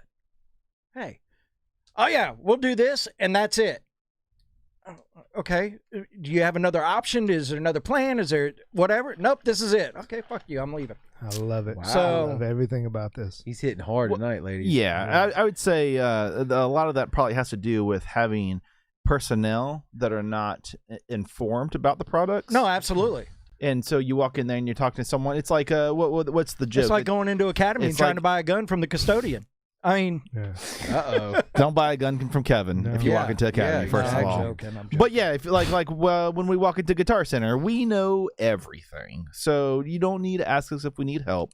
We're not looking for your input on what's the best deal of the day and what's gonna feed our need or whatever. We already know what the fuck we're looking for and what we want because we're musicians. So we know everything. We know everything. But that's not the case at Mississippi Music because that's not the kind of people that walk in there. You were walking into the wrong place, Kevin. Yeah. You needed to walk into Guitar Center. You didn't need to walk into a place that isn't going to be able to help you. Or Well, Amazon. let me tell you about Guitar Center. Oh shit. Oh, here he goes. There happens to be one in Hey, there Pensacola. goes our- I walked in. Phil, there goes all our sponsorship deals. Yeah. I went in looking for a microphone Yeah. when I was setting up the stuff at the house, Yeah. and they're like, "Man, COVID hit, and everybody bought the shit, and we Mhm. can't get anything. And well, can you order anything? Can you get it and Right. have it sent?" And, Yeah. no, we sure can't, and all that. And I'm like, all Sounds right, like Academy's gun department. I'm like, Amazon is the way it is now. So that's That's true. That's exactly what happened because I was looking for webcams. I think he had one 922, and I was like, okay, well let me get. I had a 720 Logitech, and I was like, let me get a 920 as well. So we got kind of the same video quality. And I went to like Best Buy, Walmart, Target. Everybody sold out them because it was the kids in school. They needed the Yes. webcams Right, for right. classes in college. Yep. And so I just went to Amazon, got one in 3 or 4 days. But yeah, I mean, you can't really compete with the online market, especially when, like you're saying, you want a drum set, you want a specific drum set, and you want someone to be educated. Who better to buy one from than someone who's actually selling a used one and can actually tell you the ins and the outs of it, the pros and the cons of that specific model. absolutely. Not a sales guy that's never been trained or knows how to play it. Yeah, and we're not part of the jam room. We're just No. subletting from the jam room, but Correct. it is for musicians by musicians kind of thing. Well, that's a whole nother can of worms, huh? Yeah, that's one of the can of worms. Yeah. And by the way, if you want to buy some music gear, go to American Musical Supply or Z Sounds. We are not sponsored. but we will lobby for a sponsor. I saw where what was it? I think it's Sweetwater is they started a used where they don't take a percentage of it. I think it was Sweetwater used gear or something like that, and they're like, yeah, you can use our used section of our site, and there's no processing fee from their end. You know, Reverb's been doing. You post on that, yeah, but they take a fee. They up their fee to compete with eBay. Okay, especially after I forget what it was some law passed where all it was the law for online sales, taxes for each state, and Mississippi was one of the last ones. Yeah, so we've had it for a while, and Uncle Sam's gonna get his money. Good old Mississippi. Yeah, baby. America's number one. Guitar Center's not that bad. No, it's really not. I actually. I mean, even though they're bankrupt. I mean, it's right around the corner from my house. Their model failed. They're not that terrible. I'll pop in there every now and then just to see what's rolling around. I bought my last acoustic guitar from them. But that's just like so. Mississippi, well, here had Pinkston's, and Pinkston's was really good. Okay, so the opposite, right? Mm-hmm. In Pinkston's, you walked in, all the employees were very well informed. I could ask about guitar. Yep. I could ask about drums, just as long as I didn't ask Jim. Everything was great. God bless his soul. Right. Rest in peace. Yep. But yeah, I would go talk to Derek about guitars, or I go talk to Dave about drums or bass or effects or whatever, and they would be like, yeah. Because they're in there and they're fucking off on the shit all day long. Yep. They're playing it. They're learning it. They're taking out. Jim would let them take it to gigs, and they would be like, yeah, figure how this works. Take this whole PA system out, and then we'll resell it for a Mardi Gras ball. And so they knew. They were very knowledgeable about it. Where, you not every store is like that. No, and that's what I was going to say is in Pensacola, I think it's Blue Angel Music. It reminds me a lot of Pinkston's, and that's where the bass player for Bangarang Peter works. Okay. And it's just a local music shop, but you walk in there and they remember the show Tanks. I think it was Tanks. It was Discovery. They made the fish tanks, all the elaborate fish tanks. Yeah. So they've got a drum set in there that they made on that show. It's a fish tank, but it's a drum set, and it's fucking cool as shit. Wow. But you walk in there and the guy builds bass guitars, so he knows the ins and outs and right. Okay, hey, I'm looking for a specific sound or something that I can get. Yep, here, I got it for you. This is what's going to work for you. And you just don't find that in your Guitar Centers or Mississippi Music or things like that. The whole model's been reshaped because of Amazon. Like you're saying, like for a music store to exist and be successful now, you have two pillars really. You need same day, right? If you don't want to wait for 2-day turnaround from Prime, Correct. If you can go walk in, if I can walk in right now, tomorrow, and buy whatever I need accessory, then there's one reason. And what was the other thing I was gonna say? The whiskey's kicking in. That's okay. Yeah. Oh, and the turning around and selling the used gear. Right. So the store has to be able to sell used gear at a lower price point, because if you're walking in and you're buying new shit that's marked 30% up, it's like, why the fuck I want to do that? Right. When I'll wait 2 days. I'll wait, or 1 hour, and somebody's gonna get this and be like, this isn't for me, and then sell it for $200 less online. Yep. The internet has killed so much shit. You can't keep that high price point on new gear. It's not that high in demand anymore, especially with all the sites that sell used now. Right. You can't compete with it. So your store has to be used centric. That's like the opposite of like I talk like I have a business degree, but I don't. No, I mean you understand what's going on. I mean I think every musician should. The democratization of the internet, which allows us to do what we're doing exactly right here. The counter argument to that, from the musician's perspective, is that what you just said. You can't. Music stores got killed.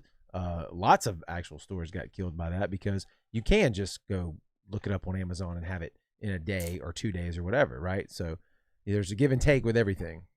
Both of our Roland electronic kits. He got his through. We both actually got them through Craigslist. Actually, yeah. He got his from Louisiana Craigslist. I got mine from a New Orleans Craigslist. Yeah. And I bought the one I bought from my guy. He met me in Slidell, and he's like, yeah, it does this, and this, and this, and that was in addition to what I had already researched. And he got his here, and I was just like, holy crap! It's just, you met him in Slidell and you couldn't hook it up or play it. You just took it as word that it worked. Mm-hmm. Yeah. Nice. That's what we There's do. no returns on that shit. That's what we do. It's electric. I mean, We're highly educated. Well, I mean, people. the brain could have been blown out or could have had a missing. oh pad no! could have He been had broke sent me videos Right. showing me the of been him old. playing it, and I was like, "Dude, you're playing it so hard. Are you gonna Yeah. break it?" He's Yeah. like, "No, I play this all the time." I mean, like if we ever buy something and it doesn't work or it doesn't work out, like, and they try to rip us off, we'll do a home invasion. We don't care, dude. We don't have a future. You know what I mean? We don't give a shit. We know some Polish dudes. Let's that go just deep. don't care. Let's go deep. Let's go. What is the future? What is the future? Let me tell you what. Honest to God, because I mean, we're talking about all this shit. You're asking us questions. What's the fucking future on your end? You tell me. Let's get deep. I know you wanted to go here. I mean, I know when you guys pulled up, You like, knew where the you were fuck like, we were headed. Whoa, Yeah. what? Like, what? This, Oh, dude, I'm not worried about that. Are you happy? That's all that matters. dude. Is that a loaded question? I got a lot of problems. That's okay. That's what music and fucking alcohol's for. So, God, you're in a perfect position. let me tell you what the future is on Do my we have end. ice? Yeah. I love it. Y'all have everything. This is a honestly. VIP experience. In a fucking pot? Kevin, can I get you another Coke Zero? Sure, I'll take a Coke Zero. Also, I want to mention something before we go deep on this. Y'all are so hospitable. Yes. People don't understand this, or maybe know, because you're not in my Facebook Messenger chat, or maybe you are. I don't know. Y'all messaged us and asked us what we wanted to drink, what we were into, and then y'all have it ready, and they did. I think that's super hospitable. Yeah, you got to I roll appreciate that shit. the red carpet out. Yeah, I really do. I appreciate Yeah, if that. there's one thing I do, and I'm going to answer this question, Mitchell, before you get into your 15 other questions. If there's one thing we do, we're going to treat our people right because we Yes. appreciate them coming out here to Yes. God's country. The Kron Pound. I love it. Oh, man. I mean, I'm sure you saw the name of the road when you You know I pulled live on here. I lived here. We already talked about it. Yeah, we'll talk about it. But your name's not on the road. It's Seymour, sir, and that's Well, called royalty. That is I mean it's pretty fucking hot. Like here's the Kron name and Yeah, then here's yeah, Seymour. yeah. It's like a It's just teeter battling totter. back and It forth. depends on who gets arrested that year. Also we true. don't know. We don't know Also what true. the mugshot paper is going to look Also like. true. But I can't argue with that. the future for the Kron Pound, Kron Pass, KrohnKast, Kron Pound, Kron Studios situation LLC. You didn't mess any of that up either. Keep going. Keep going. So I don't know if you've seen stuff like KEXP or Audio Tree or stuff like that. We have live bands playing in a room, and there's an old lady that like interviews them between songs, and they do live streams and stuff. That's what I plan on doing. The reason this whole podcast started was because I wanted to do something like that and have bands in here or any venue play.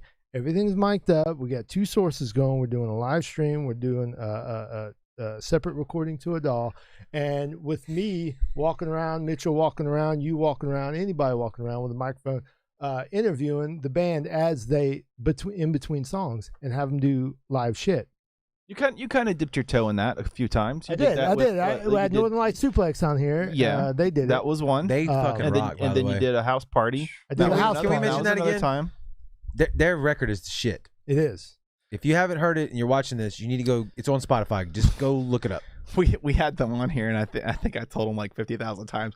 I like you because you don't sound like the other 30,000 bands on the coast. I know, and I mean, we started this show off talking about how Kevin and I are like he's mainstream and I'm hard rock, but they're neither one of those, and I fucking love their record, and They're a blend, they're just the shit.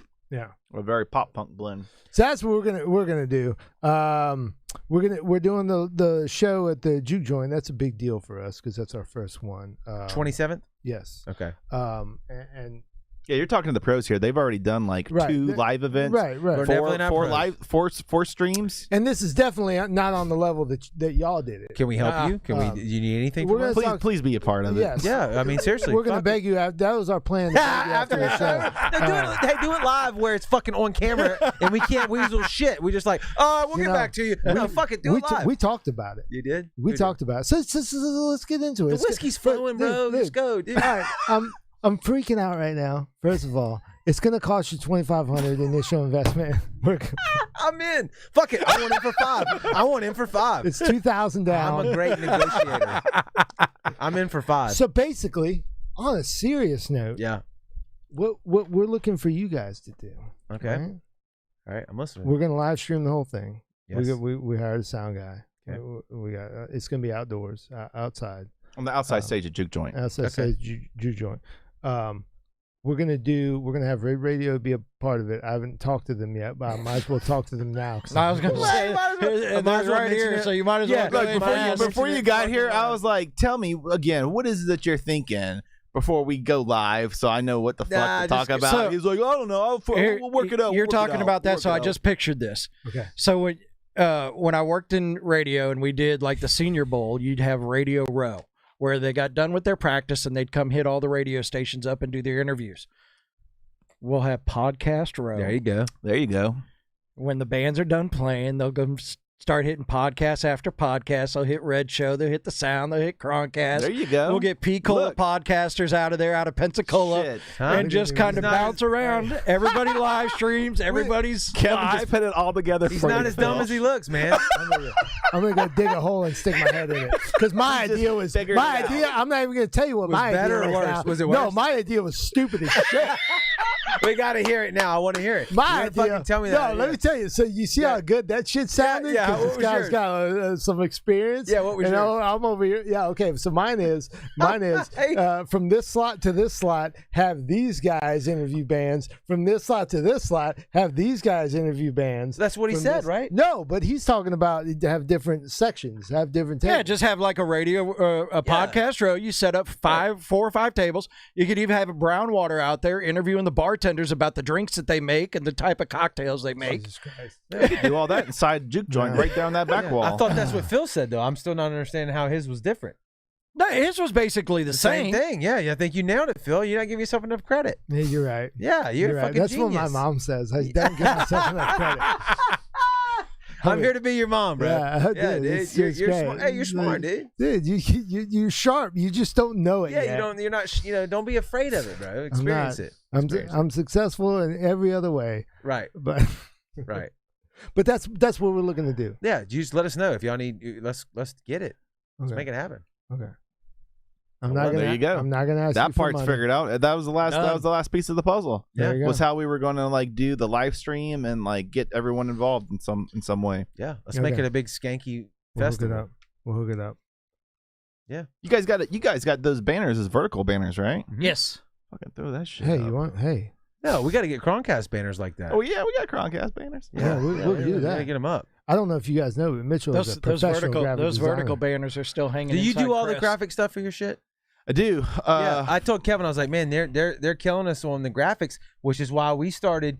We had done a couple, I think, that had the per show kind of graphic thing, and then again, we saw y'all stuff, and I was like, we gotta start making. We gotta step it up. Yeah, but it's a little bit different. You guys got like 20 guests per show. We only have one, and all I have to do is just find their best photo. But throw that up, inspired you us know. to do to crop photos and stuff. So I bring that up because it's like going back to the local music scene. Like you talked about bands supporting bands and doing whatever, right? Like promote your fellow band member, go to their shows, share their shit or whatever. And we feel the same way with like the podcast shit. It's the same way. I mean, we saw y'all doing some shit and we're like, hey, we got to step our shit up a little bit too. Like inspire to be, to Have be you seen better. those fucking chairs? Yeah. They got 4 matching chairs in their studio. Y'all got matching chairs? Matching chairs. They swivel. Hey, they swivel too. They do Apparently swivel. That was the thing. Shit, dude. We got. You gotta get some fucking chairs, Yeah, Phil. we don't have gotta step it up, SM7Bs dude. though, bro. We're still No. rocking Yeah, that we don't. 58s. We're Wow. rocking 58s. Well, not everybody can be as successful as Maybe Mitchell. we can work out a deal. Trade you some acoustic blankets for some matching chairs. Yeah.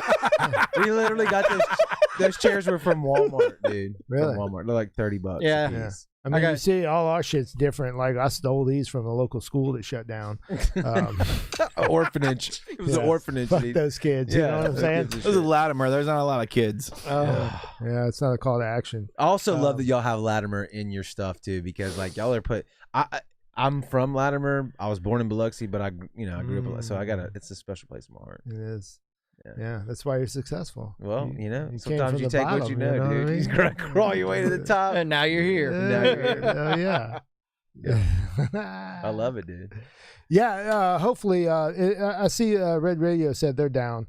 So we're going to have Red Radio help out. You're going to set up a booth and sell our and the Sounds merchandise. We'll have you guys do that. I'm joking. I'm totally joking. The wheels are turning in his I head. see. So Jordan, we've Jordan drank half Duran, the whiskey. Jordan's in the comments Yes. here. Yeah, shout out That's to another Jordan. local podcaster, man. With How good is the quality of that podcast? That's so Kathy and good. Susie's So- kids. Yeah, they're doing Holy good killer shit. shit. Yeah, I love them, dude. And that's another thing. Jared's been on there twice with them, and I'm like, Once, I said, well, okay, so once they were on with you guys, and then you were on with them, and Right. I'm sitting there going, maybe one day I you can live in be on there Pensacola, with you asshole. guys. You live in Pensacola, man. Well, y'all never fucking invite me. Well, you they just invited hey, me. Hey, we're heading over to do the show. What the fuck? That was actually I was off all day. my I could have driven over.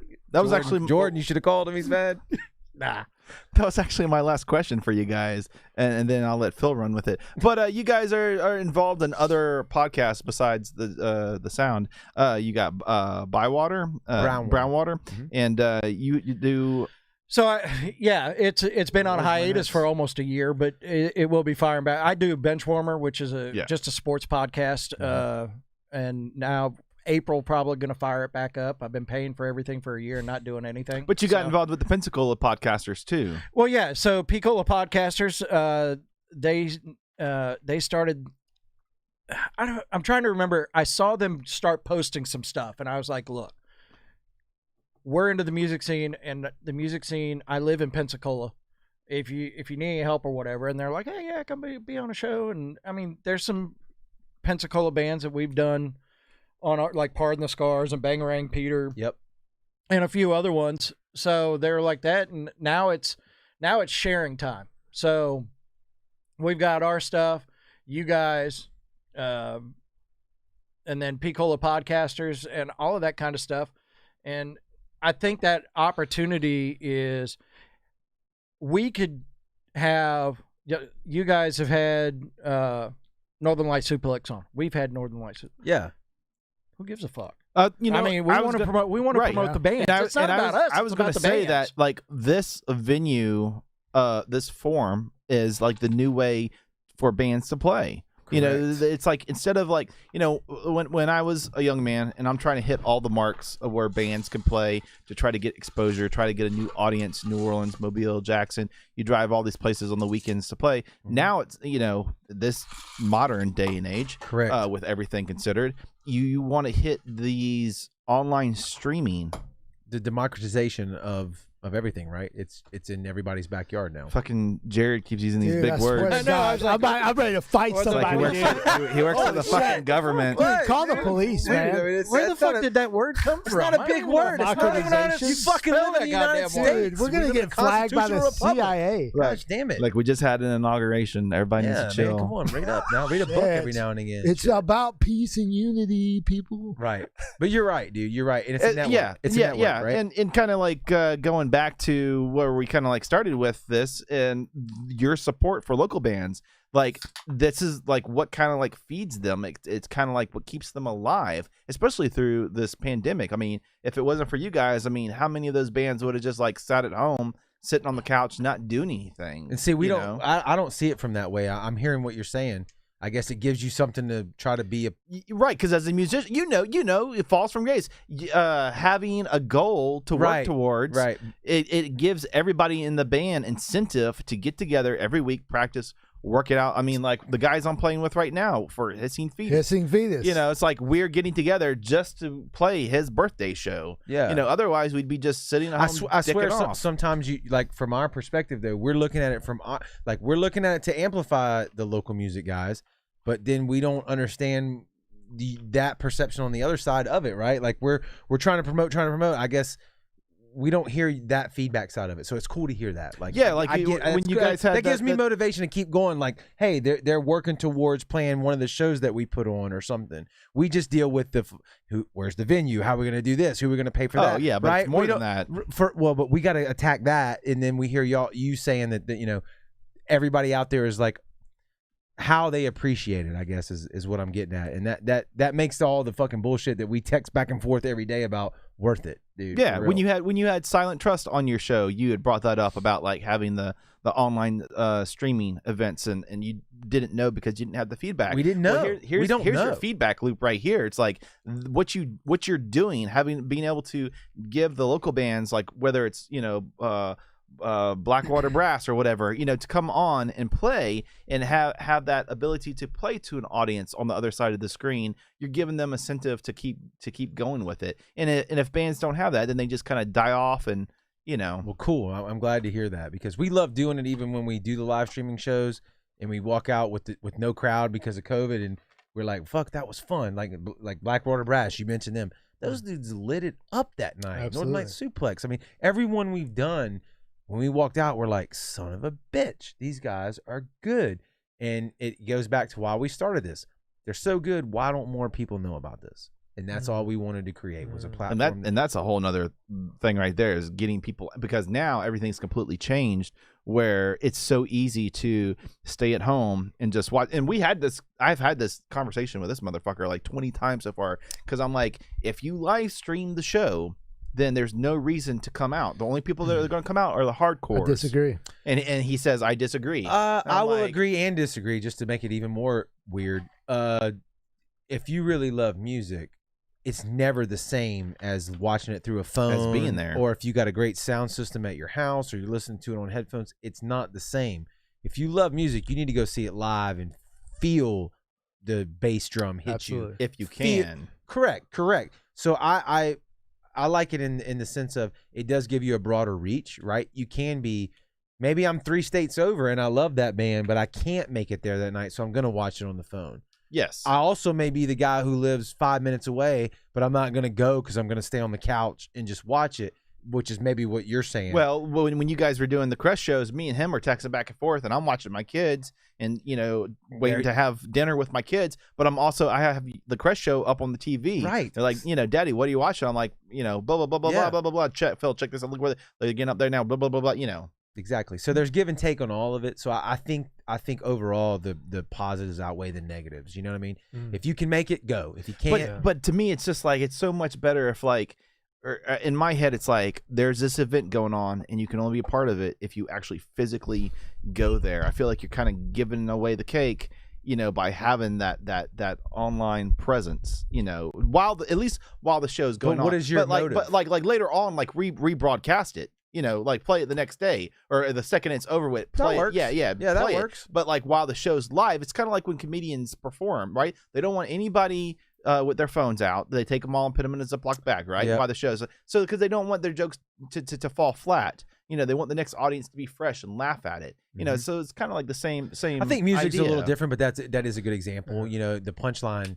Once you heard a punchline, it's kind of over with, right? Once you've heard it, like you can't tell me the same joke 5 times and I'm going to laugh the same way every 5 times, but you can throw that slamming ass breakdown 5 times, and on the 5th time, I'm still gonna be like, or let me still hits the same. Matter of fact, it hits better on the 5th time than the first time. Let me spin it this way. So Kevin was saying, like, yeah, we have all these podcasts now where all these different bands can go and play. So if the band comes on, they play the same songs on your podcast, they play the same songs on your podcast, and the same songs on the audience is hearing the same thing over and over again.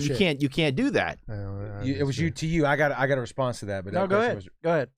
My response to that is if it's a song, meaning like if this band came and played in your show tonight right over here, and then they came and set up in our studio and played tomorrow night, yeah, the song would be the same ish, right? The song is the same, but you listen to the same song on Spotify or you listen to it on YouTube over and over and over and over and over again. If you love that band, what we do is the interview. So if we have Northern Light Suplex on tonight, we're going to ask them a set of questions that's going to be totally different, and the vibe of our show is going to be completely different than if you had them on the very next night. You may ask a question that I never thought about. You may. Well, actually, that's your flavor. That's a good point, because when we have bands on and you've had them on, yeah, I have to do the homework and watch the questions you ask the bands to make sure we don't repeat. Because even with Red Radio, we have overlap between the bands. So we had Northern Light Suplex on here, and I have to make sure I don't ask them the same questions when they come on Red Radio. Otherwise, it's just duplication. Nobody's going to want to hear that. Even if you do ask the same questions, though, but the rebuttals that you give or the way that you ask it or your personality of how you respond to their it's going to be different. And that goes back to, like, Jordan is in the comments. He's doing a show that's a lot like my Brownwater show that I do with my buddy Joey Cates. We want guests to hit our shit like a circuit. I want them to come to my show, then go to his show, or if he's got a guest on his show, to send them to my show, because it's going to be different. to me. Yeah, yes, but I think the guest should also think if you're a musician, you should also think about doing something unique for each show. Well, that's 100%. Well, yeah. And those can exist together, I think. And then I also think so. We share some of the same viewers. Yeah. Red Radio shares some of the same viewers. Sure. But they don't share all the same viewers. Right. No. So let them play that same song here. There's probably going to be 4 or 5 people that see it differently on another show. Yeah. So and if you get 1 or 2 more people, that's better than nothing. And then you go back to this is where there's a big difference between why people would watch the sound versus this, because they could see a band come on your show, you play their video, play their music, and then they come on here like Silent Trust, and we do like a deep dive for 2 hours. Yeah, let's get into the details for 2 hours of like your experience recording, your experiences playing, and that was traveling. when you guys had Silent Trust on, and I was watching the episode, and I'm listening to the questions, and not being a musician, I didn't understand some of the questions. I didn't understand when you all were talking about the amps and the line 6s or whatever. I was like, fuck, I don't know. But you know what? I'm still watching because now I can learn a little bit. Yeah. And maybe the next time I talk to somebody, I can ask something and kind of understand what the fuck I'm talking about. Because most of the time when musicians start getting into the technical part of it, I'm lost. It's a foreign fucking language to me. So I like watching stuff like that because then I get to learn a little bit more about the music industry that I just don't fucking know. Yeah. So I mean, is there a music industry? But the ultimate goal, it's just different. The ultimate goal of the whole thing is to get as many eyes as possible. Yes. On the stream. And that's what I'm saying. Like that's why I want to live stream the show. Because are we still talking about that? Yes, it's his birthday. Y'all went off. Back look, to it. I've been concentrating on that subject for the last 20 minutes, and y'all went off on a whole nother thing, and I'm like, let's go back to your birthday. Let's Phil. go back to your birthday, and about you.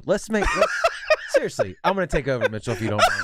Please, Phil, talk to me right here. Just me and you. These 2 fucks, they're not here. Okay, what's going on? Talk to me. Dude. Tell Here, the I'm people. gonna do this real quick. Listen, Hold on, go ahead. Yeah. Go ahead. Everybody here, look, they're gone. This is just me and you talking. The so internet just shut down. The internet shut down. Okay, listen. All the people that are on the comments right now, look, there's over 6,000 people in the comments. I see them. They all want to know, what's Phil doing? What's up with you? So I can't talk about a lot of what I'm doing. Okay. Because there's a lot of weird shit. It's a lot of weird shit. It's a lot of dark heavy time shit. in my life, but also an uplifting time. Correct. You got to go through the fire before you can be reborn. Dude. Am I right? Good point. Huh? Sorry, I'm not here. Yes. Am I right? Yes, and I think Either put the fucking mic back on or shut up. One of the two. All right, I'm here. Yeah. All right. I think I think I've went through the fire, right? All right. Because I've cut my teeth in playing in some good bands, shitty bands, bad chemistry bands, stuff like that.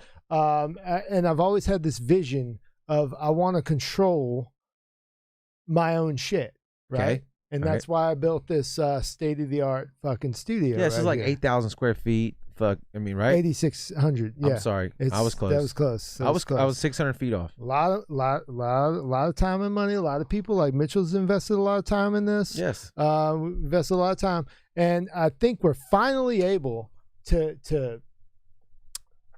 I mean, this podcast was forced out of the whole COVID thing because Correct. we couldn't do anything we wanted to do. Right. We couldn't do shit. Like nobody's band's playing, nobody's doing nothing. So this was out of like boredom, watching you guys do what you do, and I was like, we want to fill that gap.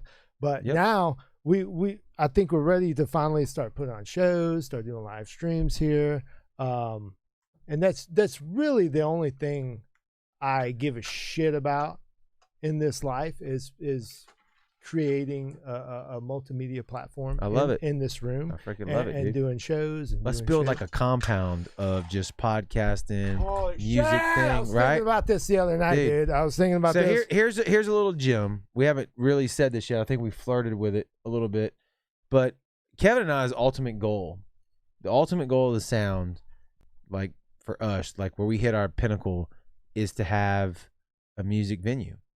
That's what this is all about for us. Really? It didn't start that. It wasn't like, hey, we're going to start the sound and we want it to end here. That's what we want. But that's what correct? Am I wrong? Am I yeah. wrong? So if you look at it, and But that's where we are now. Could you do that with the crest right now? We can right now. Now again, COVID.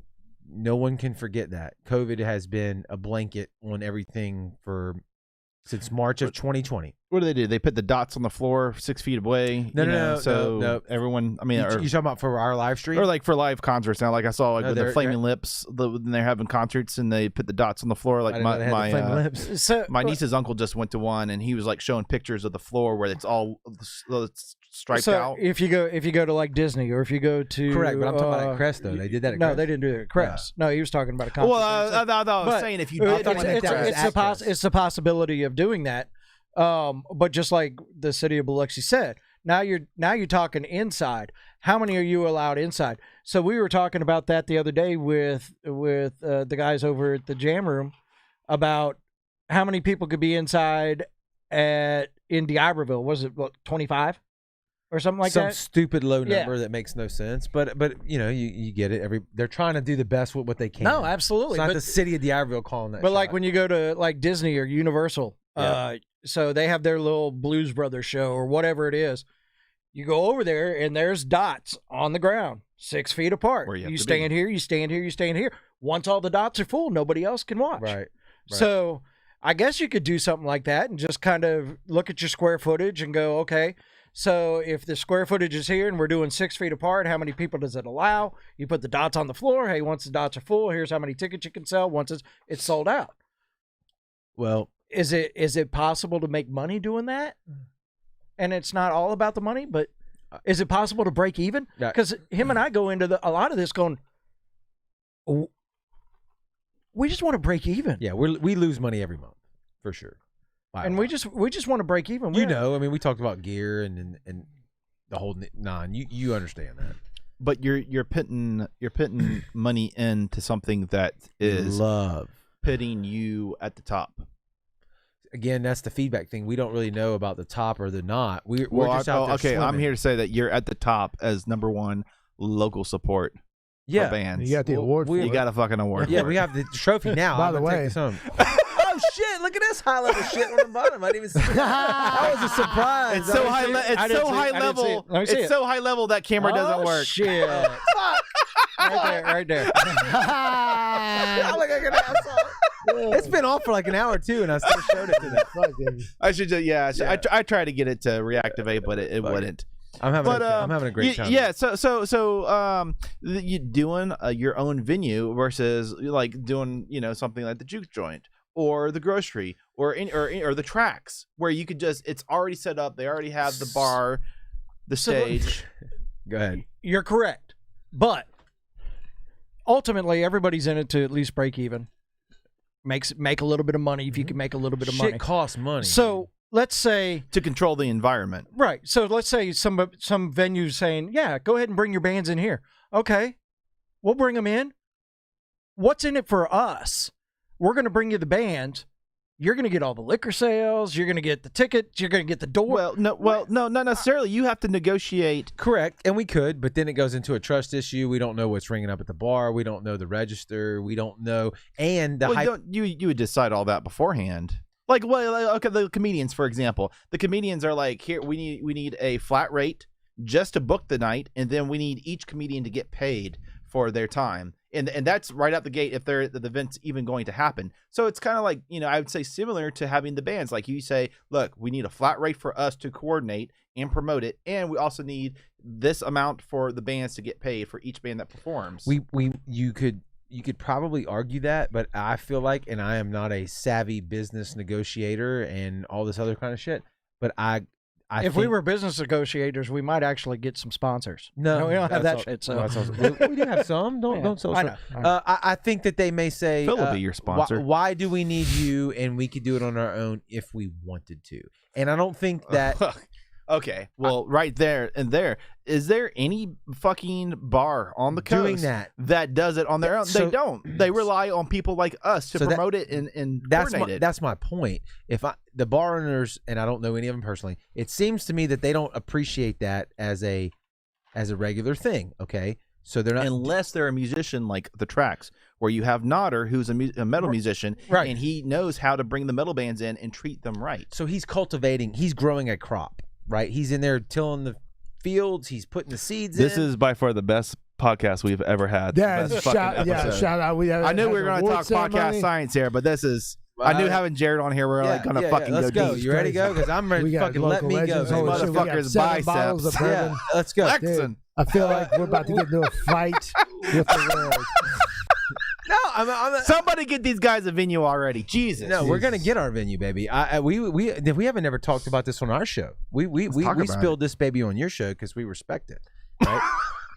It's a true statement. I appreciate We've that. been to meetings. We've met with people. We've taken tours of buildings. We've done financial assessments. I mean, we've done everything but go to the bank and get the loan.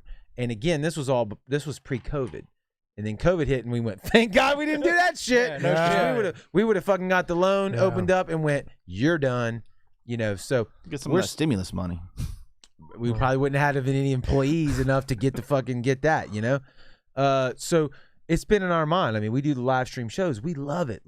I mean, Kevin, like he already mentioned, he's got a full-time job. He's making good money. Right. I got a full-time job. I'm doing okay. I'm not fucking struggling. Yeah. I could go home every day after work and just go to bed, but I fucking love this shit, dude. Like, this is what I would rather do this than anything else, right? One day you're gonna die. Phil, it's gonna be for you. I don't know. Fucking tomorrow, you might live to be fucking 400 years old. You don't know about my health problems. I don't know. I mean, shit, I wake up, I can't feel my toes and shit. You know what I mean? So who knows? But when you do take that please. fucking 6-foot dirt nap, what do you want to do? I mean, what do you want to be about? You want to be about that fucking car you had? If you're a car guy, great. If do you want to say you spent 80 hours a week at work? Not me. I don't know. Do you Not want to me. say you were, the best father ever? I don't. Not me. That's good because you don't have children. I don't think I don't that have you children. know of. Yeah. That you know of. You don't have any No, children. Fuck them kids. I do, however, and I want to be a great father. Right. But you know what I'm saying? What's your legacy and what do you Right, love? What are you right, about? Right. Right. So music's been with me forever. Yeah. Music in the outdoors. That's it. I'm so hyped that's up outside right of my now. family. Yeah, that's what I was trying to hit on earlier. earlier with like the amount of stress that you have to endure being an event coordinator, Mhm. because the amount of stress that you endure just being in a band trying to get a show to play a show, and then on top of that, eventing or coordinating an event on a large scale, your passions go beyond that, because False for Grace is not actively playing shows, but yet you still do the sound, yet you're still trying to do live streams. It's like Kevin. It's like a recognition for the art of music, the passion of music. It's something that I don't think too many people understand unless you're a musician. Yeah. Before I went into medical, I wanted to go to fucking film school. So I guess I'm just trying to relive the past, Yeah.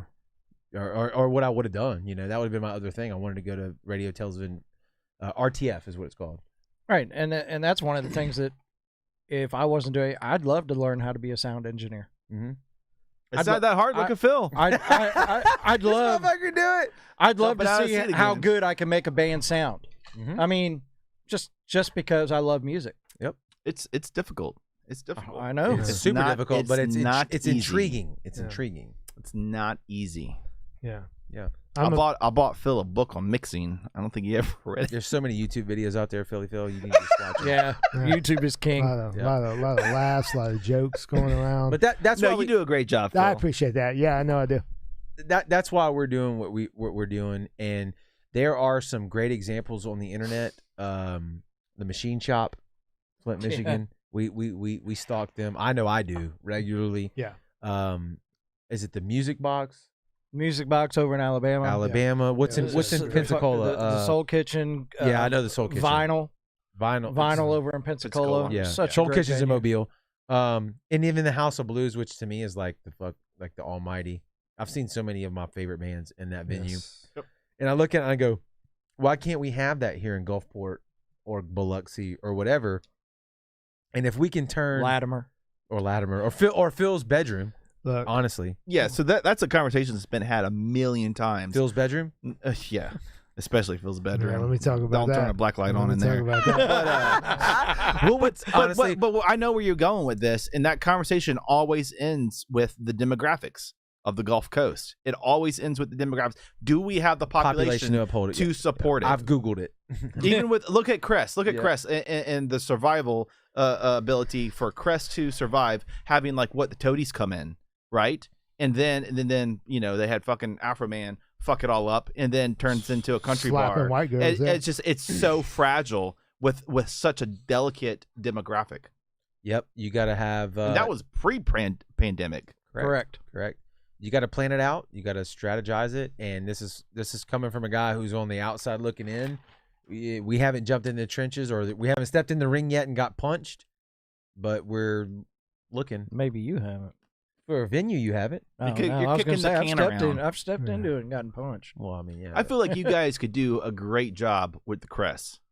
I feel like you could really well, like they like won't to get sell it it. where They won't sell it to us. No, but you were already kind of doing it with the live streams of having the bands in there. Mhm. If you could just get the audience in there and sell tickets to make the money back for the insurance that you have to take out on it. Well, if we did that though, that what I But you quoted- got to remember, they weren't charging us rent to have that. yeah, what I quoted They you were- earlier was they- just a liability cost. Yeah, that was just a liability. If you rent it out for a And real that was- night, the cost goes. that was liability. yeah, it's like for, what $2,000 something like that was that. liability for 10 people. Yeah. Now, if we go in there and say, and here's the cool, not the cool thing, but here's the thing about that insurance. Mm-mm. If you say it's a rock show, they're not going to give you insurance. If you say it's an alternative music show, they give you insurance. How dare they? Yep, because they know people like you will show up. They've seen the CSI report. I'm of kind it. of proud of You're that. gonna put some actually. holes in the walls I'll in the fuck bathroom. somebody up, I love it, dude. I'm on your level, bro. I'm gonna talk somebody. Take it weird. to 11, bro. You're banging those hoses too hard in the stalls. dude. I'll stick it, dip it, and flip it. You know what I'm saying? Here's another issue that maybe people that haven't booked shows before, because again, like you mentioned, coming from playing in a band to trying to book just local shows. I'm not a national promoter. We just booked a couple local shows. If you do the Crest thing and you don't own the building, okay, you gotta hey, like with the city of Biloxi or Crest, whatever. I want to book a show. Okay, what month? March. Okay, well, there's only 4 weekends in March. Let's just say March 4th. I don't know. I'm looking at a calendar. Is a Friday. Can I do it March 4th? Nope. How about the 5th? That's Saturday. Nope. How about the next weekend? Friday. Yeah, we got it. So that's March. I can't do math quick. That March 7th, 8th, whatever, right? So you call the promoter. I need a band on March the 7th. We don't have anybody on March the 7th. Or we don't have the band you're looking for on March the 7th. Right. But guess who we do have? We have XYZ. And we're like, I don't want XYZ. I want the band that I called you about. Right. Well, they're not on tour that night. I can give them to you in May. Okay. So for So you see- anybody, you see where I'm going with that, though? Yeah, we'll give them to you for twice the money, so Right. it's a one-off show. Right. Yeah. So for anybody that's watching and tuning in, what Jared is talking about is they have booked events, live events that are a level above, high quality events that aren't just like booking a bar with having local bands in. They book community event, where anybody from the public can attend. And what Jared's talking about is talking to like talent buyers Mhm. or talent agency managers, where they have a plethora of bands under contract that say, well, we can give you this band for $2,000 or we can give you this band for $5,000, Correct. but they can only play on a certain night in this month, and it's going to cost this much for travel and to put them up in a hotel. That's what he's talking about. We're not talking about like sticking 3 bands at the hot spot on a Saturday night. This is like we're talking professional level talent. Which the reason we wanted to do that was because we feel like, and you talked about hating. I hope this doesn't come across as hate, but you can't just do the local thing only. You have to kind of bring in some other stuff. What we wanted to do, you can do. You mentioned the Hot Spot. Much love to the Hot Spot. They're one of the only fucking venues around that's still out there doing Very true. original music only, And Yep. the juke joint. right? Yep. And the juke joint. juke joint. Yep. Am I missing anybody else? I hope The I'm grocery. not. Yes, but- Grocery. And the tracks. And tracks. And All the tracks. metal Thank bands you, are playing thank at you for tracks. helping me out with all that shit, because you're right. Okay, but to just do that only, it's hard, and to me, that is what like the local music scene. Kevin and I have dedicated 2 years so far right now to promoting that. But guys, if you're listening to this, where am I looking? Right here. If you're listening to this or you're watching this, I get it. We get if you're like me, we're getting older. You can't go out every night. You got kids, you got other shit. But if you're young and you're talking about, we don't have a scene and all this other shit. How many times are you going out to these shows? I'm not there all the time either, but I'm doing my part, what I can on the internet to promote it. But no one, not everybody can make it. The internet's a real thing now. You online gaming or whatever the hell people are doing. We thought if we could pull in some, not like the damn Mudveins or who's popular now. I don't even know. I'm old as shit. Don't ask me. Yeah, man. exactly. Whoever's popular now, but maybe two tiers above that. I think the Toadies are still popular. Right. So you're definitely out of the game. But if we could pull in from Ashes to New, which is the band that we had on the other day, right. or Ignite the Fire, who come on and played an acoustic set for us the other night. If we could pull them in to Biloxi as they're going either to New Orleans, Mobile, or coming from Atlanta or whatever, and then stick on a local band around here that we felt like was really working hard to get their name out there, that could really put on a show. And there are those bands. That was our goal. That's it. I think you look back at, I'll throw out 2 names that weren't bands here, but they came down here enough and they built that loyalty of fanship here. So Rev Theory and Egypt Central. Yeah. So they came through here every 5-6 months and just kept playing and kept playing and kept playing. And we would start to put local bands with them. And you'd have a show where Egypt Central's playing Thunders and they got a band. I'm just going to throw out, I think one of the shows we actually did was Egypt Central had Uncrowned out of Atlanta and then Falls from Grace. Or maybe it was whoever else. There's 400 people inside of Thunder's Tavern. Yep. In Pascagoula, Mississippi. Yeah, Pascagoula. You had no other reason to be there than just to hear the music. But to me, Rest in peace, Thunder. that's like rubbing a crystal ball to see who you can get to come out, because I was saying, the demographics, there's no guarantee to have out of town bands come down here and know if you're going to have 400 people or 40 people. That's the fucking risk. You're absolutely correct. But if you build that relationship with those bands, which was something we're trying to do, I'll give you a couple bands. Saul, Any Given Sin. These dudes these guys are amazing. They're from up north. Where are they on the charts though? So Any Given Sin, #1 on Sirius Octane. That's pretty big. They ended up being today. number 6 for the year of 2020, and the lead singer was stationed at the CB base in Gulfport. Yep. When I was working in radio. So, and they want to come down here and play. So we have an opportunity of maybe making magic happen again. Get them down here a couple times. Let's see how big we can build the crowd. And so that's kind of what we're looking at on some of that stuff. But the problem is I can't go. Well, I can. We can go to a venue and say, "Hey, we got this. We want to do this."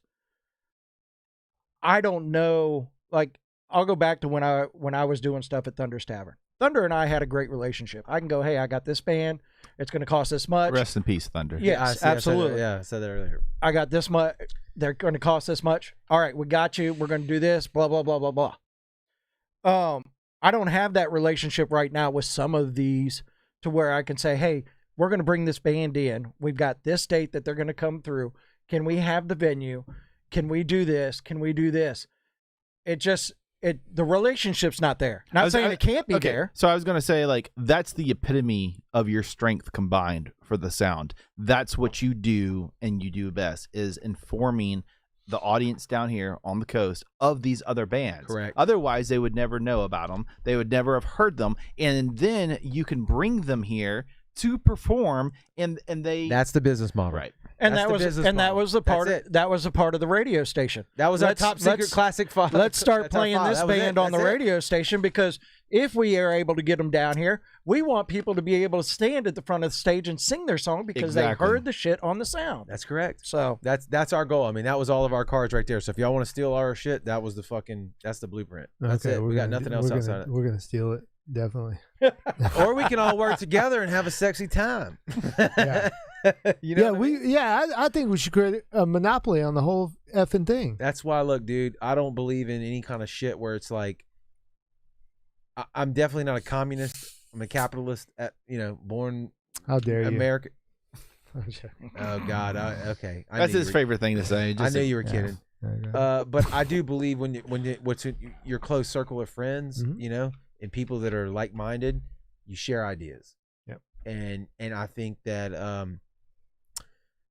the more people that are down with what you're doing, again, like we talked about, rotating guests through shows. You know, y'all interview somebody. It's all different, but it's all good. We create a community and we fucking blow it up, man. We make it as big as we can.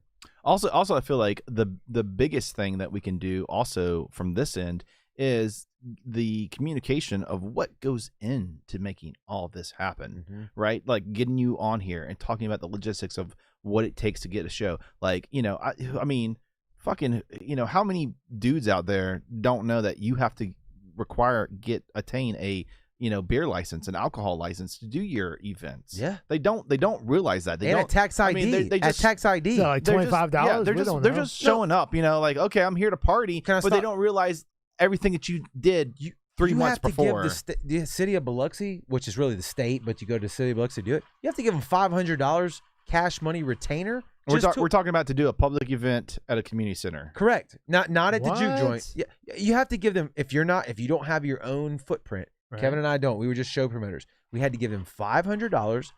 They still have it as a retainer to hold, just so we can have a tax ID number. It's still down there. They still have our $500. So if we throw an event and we don't pay taxes, they'll take the money. It's like it's a retainer. But when you do pay taxes, do they give it back? Yes, if you take it back, then you have to give it back to them to do another event. So we just left it down there so that when we want to do another event, it's just chilling down there. I'll call Fofo Gillich and get that shit worked out.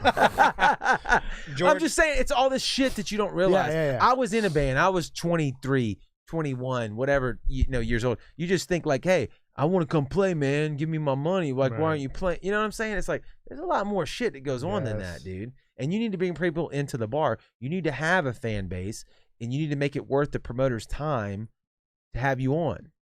And that's not sexy to say in front of however many people in these comments right now that are local musicians. You got to do that, man. Right. You have to. I was gonna say to break it down just one more step.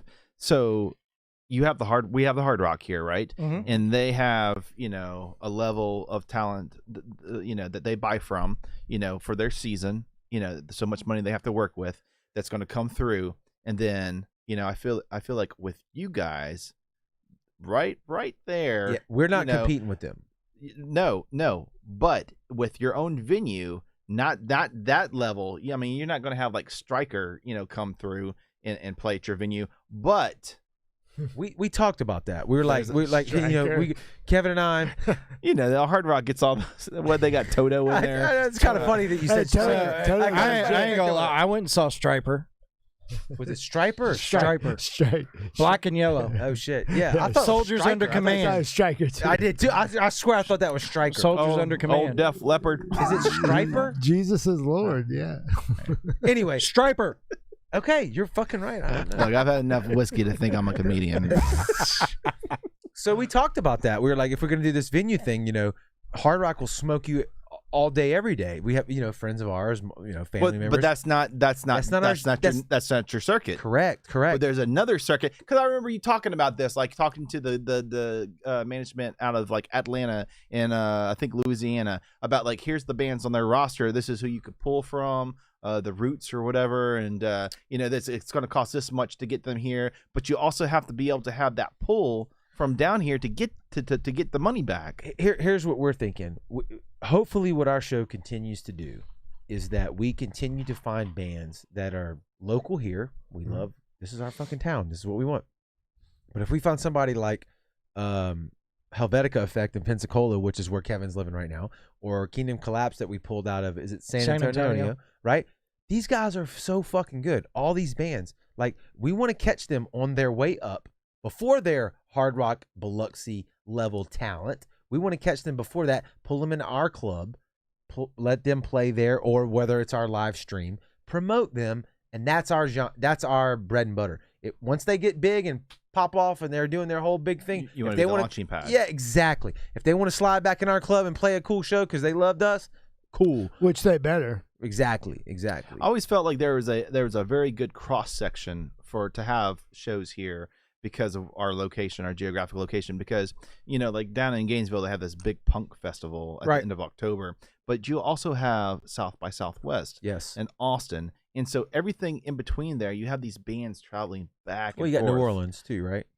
Yeah, but it's like you were saying, like House of Blues. It's like a dedicated, like a talent buyer that's buying from a specific Live Nation, circuit. Yeah, that's to come there. But with South by Southwest and the fest down in Gainesville, they don't really abide by those rules because they're pulling bands from all over the country to come and perform and get exposure. And us being right there in the middle, those bands have to cross our path between Austin and Gainesville. It's like as well as New Orleans and Mobile, but why not, make a couple of dates to make more? So when I looked at when I did the few shows that I did do, I always looked at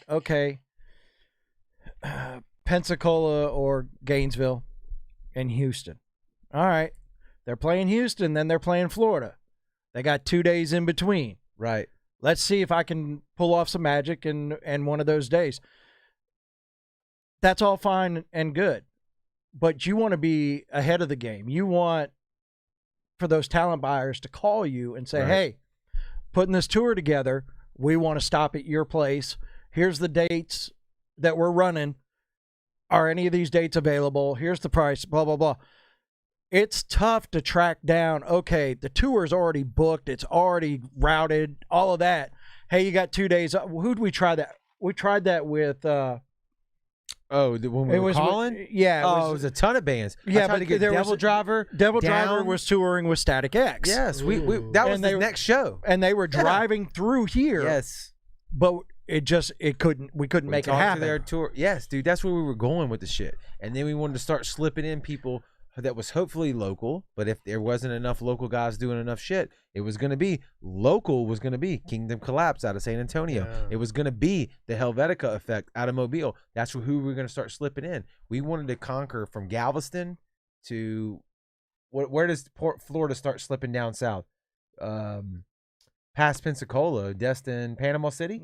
Panama City. Fort Walton, Destin. So Destin has Club LA. We're going to call that home. Just as a show's perspective. But you know what I'm saying?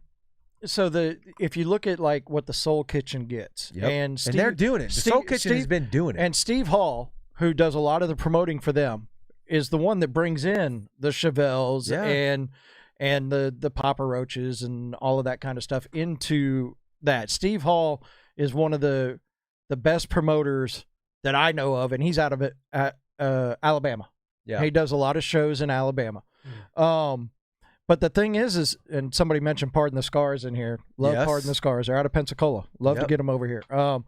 But the thing is we want to build it up enough to where they call us.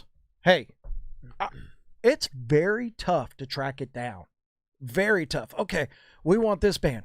Oh, fuck, who the fuck is their agent? Go on there, try to find the agent, all that. I don't want to spend $1,000 a year for Polestar to be able to go in and find out who this agent is for this one band to see if we can track them down, pay them $5,000, and then all that. We want to be able to build it and build it and build it and build it to where they're calling us. Right. And it's tough to get started in that area. We're gonna get there, which is why you need a venue, or a restaurant. We thought about doing both, I mean, honest to God, dude, we've if you got people eating, then they're paying the overhead. Correct. And then you trust me that back room. Trust me. We've already walked through a couple of venues, dude. We've took some tours, we've sent some emails. I mean, I'm not saying it hasn't happened, but I hope it will happen. So I don't know. It's gotta happen. I also want to go on record and say that I love Thomas and Pepper. To the same in the comments. Yeah, shout out to those two fucking weird motherfuckers. Pepper was just over here recording a bunch of songs. He recorded the Brownwater fucking He's doing some shit for Ari Shafir and a bunch of top level. Yeah. He's a badass mother trucker. Tell me how you really feel about You know what? him. I don't like him. You know why? Why? Because he's got a mullet and I can't grow a mullet. Yeah. I'm jealous about his mullet. You know, I'm serious. I'm on record about that. yeah, Pepper's Okay. an interesting character because the first time Let's talk shit for Pepper. dude, I want to talk shit about this dude so bad. And then we'll get into Thomas. okay, next. yeah, All right, well, let's go. First, I had my house party, right? Okay, he didn't show up. Here He we go. timed you. No. He showed up. I think whatever band's playing, we're Yeah, having a good yeah, time. yeah. There's a couple of single ladies in the house. I'm trying to give them some taco vodka. We're Right. talking, There was no whatever. ladies. There was no ladies. It There was just no Pepper, women here. him No and his women dog. here. So this dude shows up, and I'm like, "Who is this ginger, It was just squinty-eyed shit. dude? Yeah. Like that this, Mitchell this invited. Aryan Nation-looking dude Yes. showing up, you know?" Yes. Yes. And I met him at the refrigerator because he was taking like there's like some Keep going. I'm sorry. I'm It's just okay. It's okay. Yeah, It's With some Miller- Latimer. Yeah, first of all, there's some weird characters here, right? Keep going. So I meet him at the refrigerator. I'm like, dude, those Miller Lights don't belong to you, bro. Like, Yeah, why get are off you my taking Miller those Lights. Miller Lights? And Yeah. he's putting a Red Bull in the Miller Light can. It's getting weird. That sounds like some Dale Earnhardt and Jr. then- looking shit he would do. And I was like, hey, aren't you the guy in the cargo shorts holding the basketball with the thumbs up with the Atlanta Yes. Braves thing? Yes. It doesn't make sense. Yes. I don't understand. I've seen that picture for years, and I didn't know. Stupid. I was like, who is this And idiot? sexually attractive at the This same time. fucking Keep going. dummy. Like, who's he Right. laying down with at night? You know what I mean? Mm-hmm. And then we started talking, and holy shit, we totally hit it off. Totally Yeah. hit it off. Yeah. And we're like best friends. He was over here last week. We were drinking some off-name natural ice beer, recording songs for top level comedy podcasts. I saw it. I saw the story that you shared. Yeah. I wouldn't let him on your property if I was me. Yeah, no, You it's cool. He got a little too close to my dog. Yeah, don't. Seriously, I'm gonna be honest with you. Turn the cameras off for just a second. Turn them off. Yeah, turn him off. They're off. Yeah. They're off. Yeah. Don't let him around your horses. He sang Yeah. a song on our show about horses, and it was fucked up. Yeah. Okay, and I think he was joking. He thought he was joking, but I think he's serious. Yeah. Okay, are the cameras back on? Turn them back on. Yeah. All in all, Tom Pepper's a good guy. Seriously. He is. He drank beer out of a shoe in my living room. Yeah. For the Frets for Pets benefit. Like, what a guy. What a guy. Yeah, I Yeah. just He wrote our intro music for the Brownwater shit. He's a good dude. yeah. Yeah. I'm just saying that to be I polite. mean, I just don't like him because he's a Braves fan. So yeah. Fuck. That's intense. He did say he wanted to start beef with you guys. Did he? Yeah. What did he say? He wants to go toe to No, toe? It's live. Is Is it live? What is he? Is he in the comments? I No, don't see no. shit. What I'll he's saying. pull the shit up. Thomas is steady He's talking steady talking trash. shit. What's he saying? I don't. You're a beautiful. he's animal, he's but- talking shit about Pepper. What is I he don't saying? know. Let's I see. don't He know. said taking lunch meats. I'm sure. Ed Sheeran looking race car driver hair guy. Yeah. He looks like fucking Dale Earnhardt Jr. He looks like Without a the racist talent. Ed Sheeran. If you want me to Pepper's be honest. eyes are too close together. Jesus Christ, that's his buddy saying that shit too.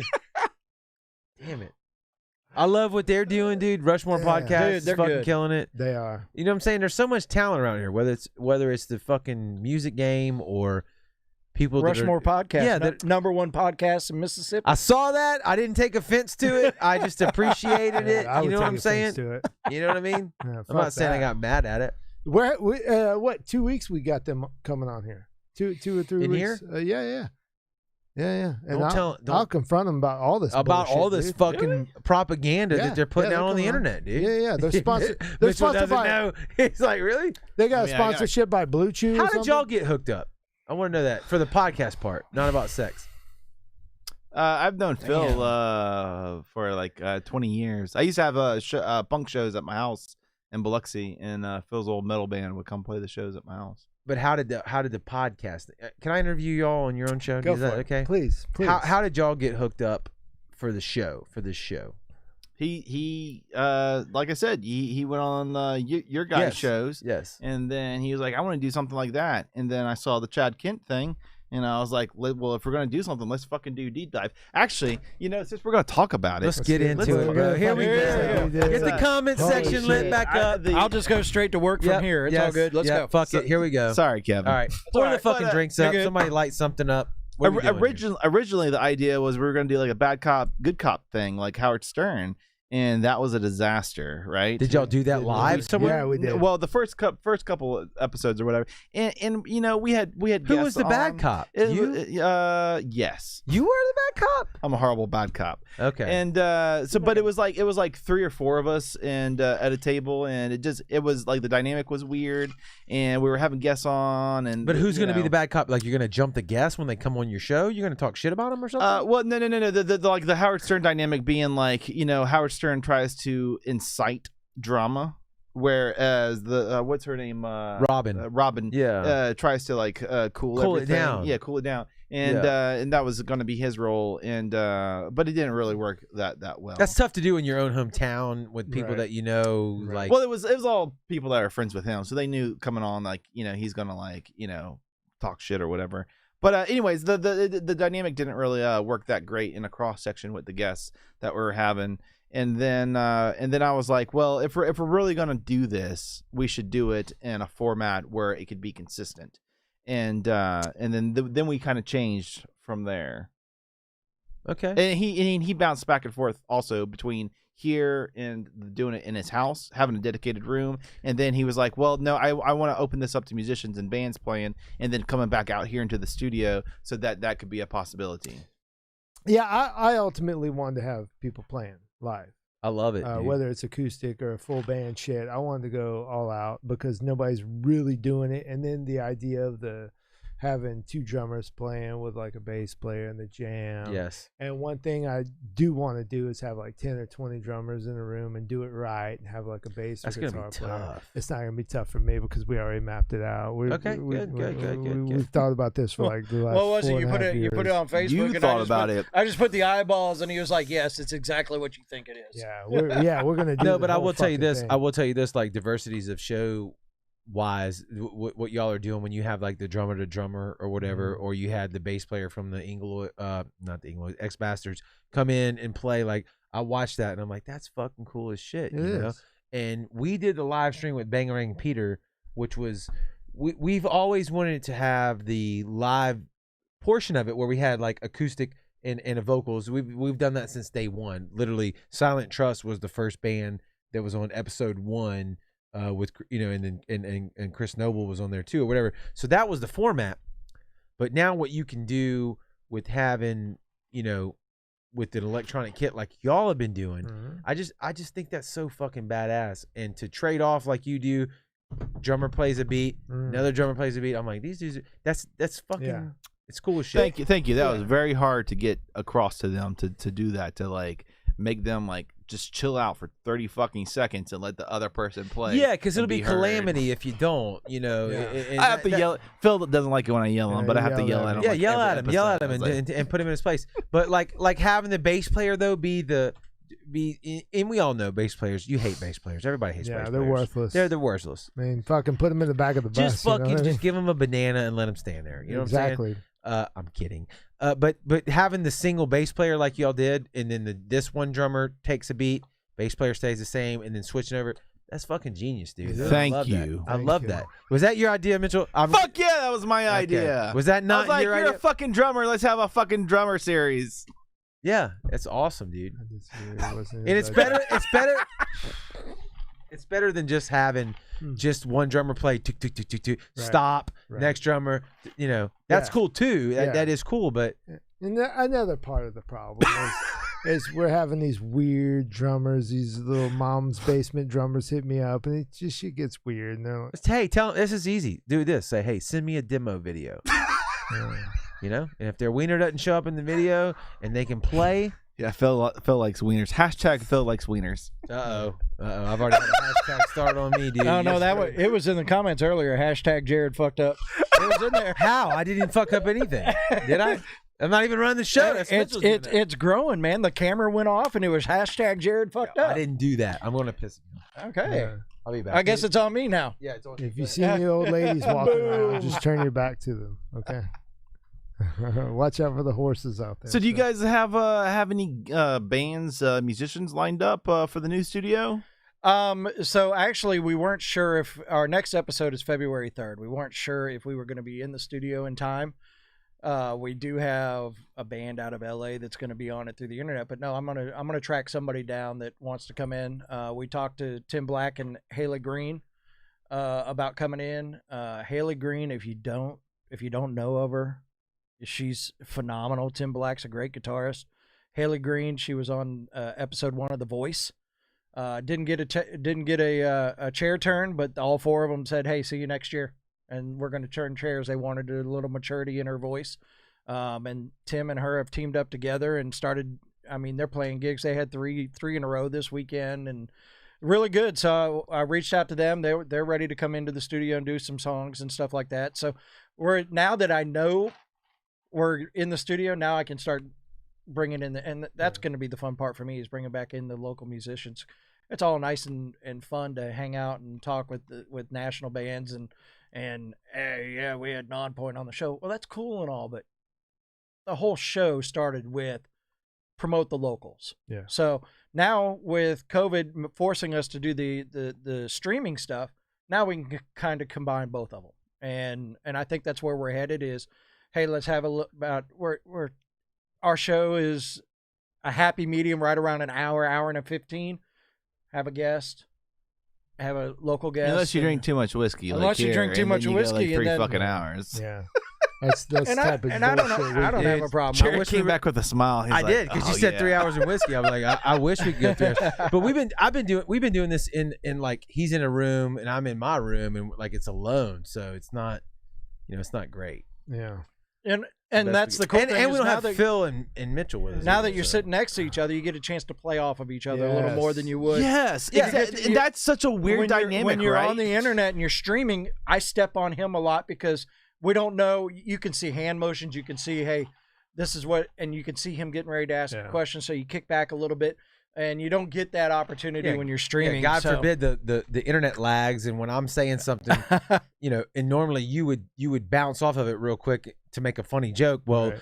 By the time you do that, I've already said something else, or he said something. It just screws everything. I up. couldn't imagine doing this on Zoom with him. Like I couldn't But imagine. we didn't have a choice, I mean, we just had to roll. Right. We had to do that. I'd never really experienced that dynamic before, that issue before, until WLX did a little piece on Red Radio. Yeah, and I thought it was going to be like this, where you sit down across from somebody and you're both on. They're like, no, we're going to ask you the questions behind the camera. And I was like, oh, this is different. I got nothing. I got nobody to bounce off of. I got to lead off with the question that you're asking me and how to phrase it.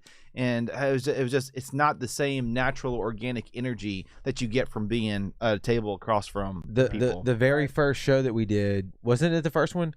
WLX came out and they interviewed us in the studio. Oh, our first live concert. Correct. Our first concert. I'm Yes. sorry, not live show. Yeah, That we did. And it was the same thing. He like threw the microphone on the table and started asking Kevin some questions, asked me some questions. It was cool, and I appreciate them coming out, but it's different. And I think that's what like podcasts are about. That's the beauty of them. Like you mentioned earlier, it's 2 to 3 hours of long format content. Right. That's why Joe Rogan is the number one podcast in the nation, because you can dive deep into a subject. There's no commercial cuts. There's no give me a 5-second explanation of why you started your show, because we like it. Okay, clip. You go to commercial and it's all this other bullshit. You can talk it through. It is a little bit of disconnecting when you have those ads pop up and you can't watch it a consistent stream. I've seen shows, and I've been on shows that are like that, and then you watch the playback and you're like, okay, we'll be right back after these sponsors, right? And it's just like, oh, I was really kind of starting to get ramped up, to really go there. Correct. And then you have to pull back. So even though YouTube sucks with the fact that it has ads, at least the ad interrupts something that was already recorded. In other words, you could upload this whole entire thing. You know what I'm saying? It doesn't interrupt our flow when we recorded it. Yeah. Kind of thing. There's that organic energy stays in place. This is the first time we've done this in how long? It's pretty exciting for you, right? Fucking A, right, dude. We've been talking about this all week. I'm like, dude, we're going on fucking KrohnKast, and we're gonna be in the studio. We're gonna be live, and we're not asking the questions. They're asking us the questions. So I've been pumped about this since. I don't know. A deep dive. So I said I had my last question. My last question actually was for Kevin. Was how does it feel to be back in radio? Because you kind of did like a full circle in Full radio. circle. Then you went to this broadcasting medium of live streaming with Jared forming the sound, and now you're back, and you're kind of like you got one foot in the grave, one foot out, with CPR and the sound, and you're kind of like hitting on all fires at one time. Well, if you want to really deep dive, and I didn't know if we would end up going here or not, but I will. I feel like this second time around with the Homegrown show is more of a redemption for me, because I think the first time when I left the radio station, or when I was fired from the radio station, I felt honestly like there was a lot of hatred towards me from local musicians and things like that, because of things like the Battle of the Bands and bullshit like that. That's So- politics, though. But I get we have it on record. Angela Singletary said you were her favorite coworker. Really? She was watching earlier. On record. So I love Angela. But I feel like it's an opportunity for me to say, okay, reboot. Let's do it better. Let's do it a different way. And don't be the asshole. Don't be the drunk. Don't be that guy. Let Phil And- and Mitchell do that. And Jared. Yeah, we'll totally be those dudes. So I just think it's, but yeah, 1 foot in, 1 foot out. But I think it all just goes back to the passion for just music. And I get to see it on both sides now. You're kind of overloaded with it on both sides. But I love it. And I wouldn't have it any other way. I feel like you should have your own record label. That'd be awesome. Maybe. Hey, Need some capital. the Sound Records. The Sound Records. Yeah. The Sound 228 Records. Yeah. Yep. I wouldn't even know where to start on that. I could Google it. YouTube it. How to start a record label. Multi-facility where you guys sold the records and the CDs and had the bands played. I mean, honestly, that is the kicker. Whether we're selling the CDs and You just and- need the real estate. We'll get there. It's in the works. It's just it's a matter of timing. And like I said, we could have. What are we in January right now? If this was Right. January of 2020, and we'd have been doing this right now, if we'd have been like, yeah, we want to, and if we would have, we'd have got smoked, just by a national global pandemic that no one expected. But on the flip side of that too, I've seen we have a record store, believe it or not, in downtown Biloxi that has Marley's Music. survived. Marley's, Yeah, yeah. we had him on the show. It's way like early. like holy crap, like they've survived the pandemic thus far. So I'm like, if they can do it and restaurants can do it to some degree, then You it's don't want like to come out the gate on your first year, which would have been for us to be the global pandemic, 20% occupancy or no % occupancy. You wouldn't have wanted it to happen like that. But you're right. I mean, you can make it work. Yeah, to but a some live degree. music venue, But- like you mentioned earlier, we can't sell vinyl records on the internet like Marley and them are doing, and kudos to them, right? What we want to do is a in-person business, right? Which is where you Oh yeah, but yeah, Now, but there's- you that's could what I sell was suggesting. merch, you If could- you had a building, like you said, and Correct. inside that building, you could do all of those things. Correct. You're right. Yeah, multiple revenue If you- streams. of if income. you didn't Correct, have like correct, bands correct, performing to have that revenue, you could still sell music and merch. Correct. But it's or- hard to sell merch you on a know. venue that no one knows about because you got smoked right out the gate. Well, unless you have your own Live streaming platform. live streaming Correct. platform. You're right, called you're right, The you're right, Sound, you're right, you're where right. everybody knows about everything on the Gulf Coast. Happening. You're right. You're right. Yeah. It's Well, a lot of work. I think the one thing that due to the pandemic, it's allowed us to strategize a little more. It allowed us to think about it a little more, allowed us Yep. to research it a little more, and know so when we want to get started, we can take the right step in the right direction. So now that we know kind of what we want to do and how we want to do it and where we want to gear it towards, we can step in the right direction. January of last year, we may have stepped and we may have gone left when we should have gone right. Yep. Because we hadn't had it. We were going to jump into it and not really think about it too much. So I think that's allowed us to strategize a little better on it. Just thoughts. Thoughts, Phil? Yes, I got. Now, somebody did ask, and I'll let you tell this. Jordan wanted to know how we came up with the sound. you were on a guest of Brownwater, right? and we talked about doing the sound, which was after it was born at the Mardi Gras parade. We'd already talked about it, and then you put it out on your Facebook page. You said if we do another, But why'd we choose the name The Sound? because somebody suggested it. But what's the meaning behind it? Yeah, the person that suggested it said the sound, and we loved it because the Gulf of Mexico right here is the Mississippi Sound, the sound. You know, you've heard our body of water referred to as the Sound. Specifically, the area code 228. There you go. There you go. Gulf of Mexico. Correct. Which is a synonym for February 28th. I just learned that. I love it, dude. I love it. I love it. So yeah, the sound, and then obviously the sound of music. So yeah, that's where that came from, and we are super proud about that name, and we love it. Phil's also throwing a high level professional entertainment show on. I want to take back over the show for a minute. I think we're gonna be wrapping up, I'm sure, before too much longer. And there's only a couple things I want to say. Go ahead. A couple things I want to say. I'm a little disappointed. I didn't hear high level from you once.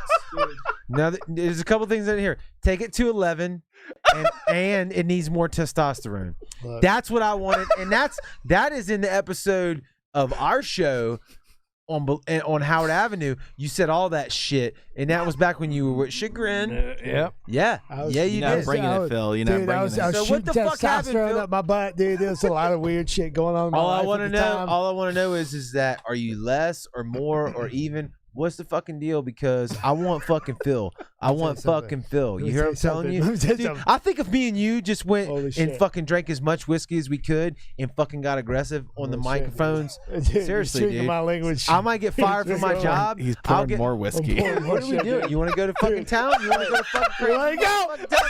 Goddamn it. If you think you're fucking better than me, goddamn it, you're not, dude. Oh my You know God. what? We're fucking spirit animals. Let me This tell you might be a something. 4-hour episode. Let me We're tell you spirit something. animals, dude.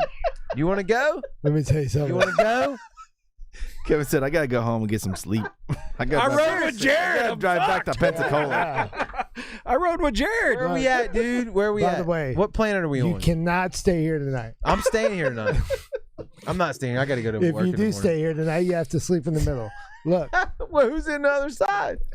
Mitchell, Oh shit! he sleeps with his shirt on his bottoms. I don't know what that meant. But I don't either. Look, let me tell you something. And Mitchell can attest to this.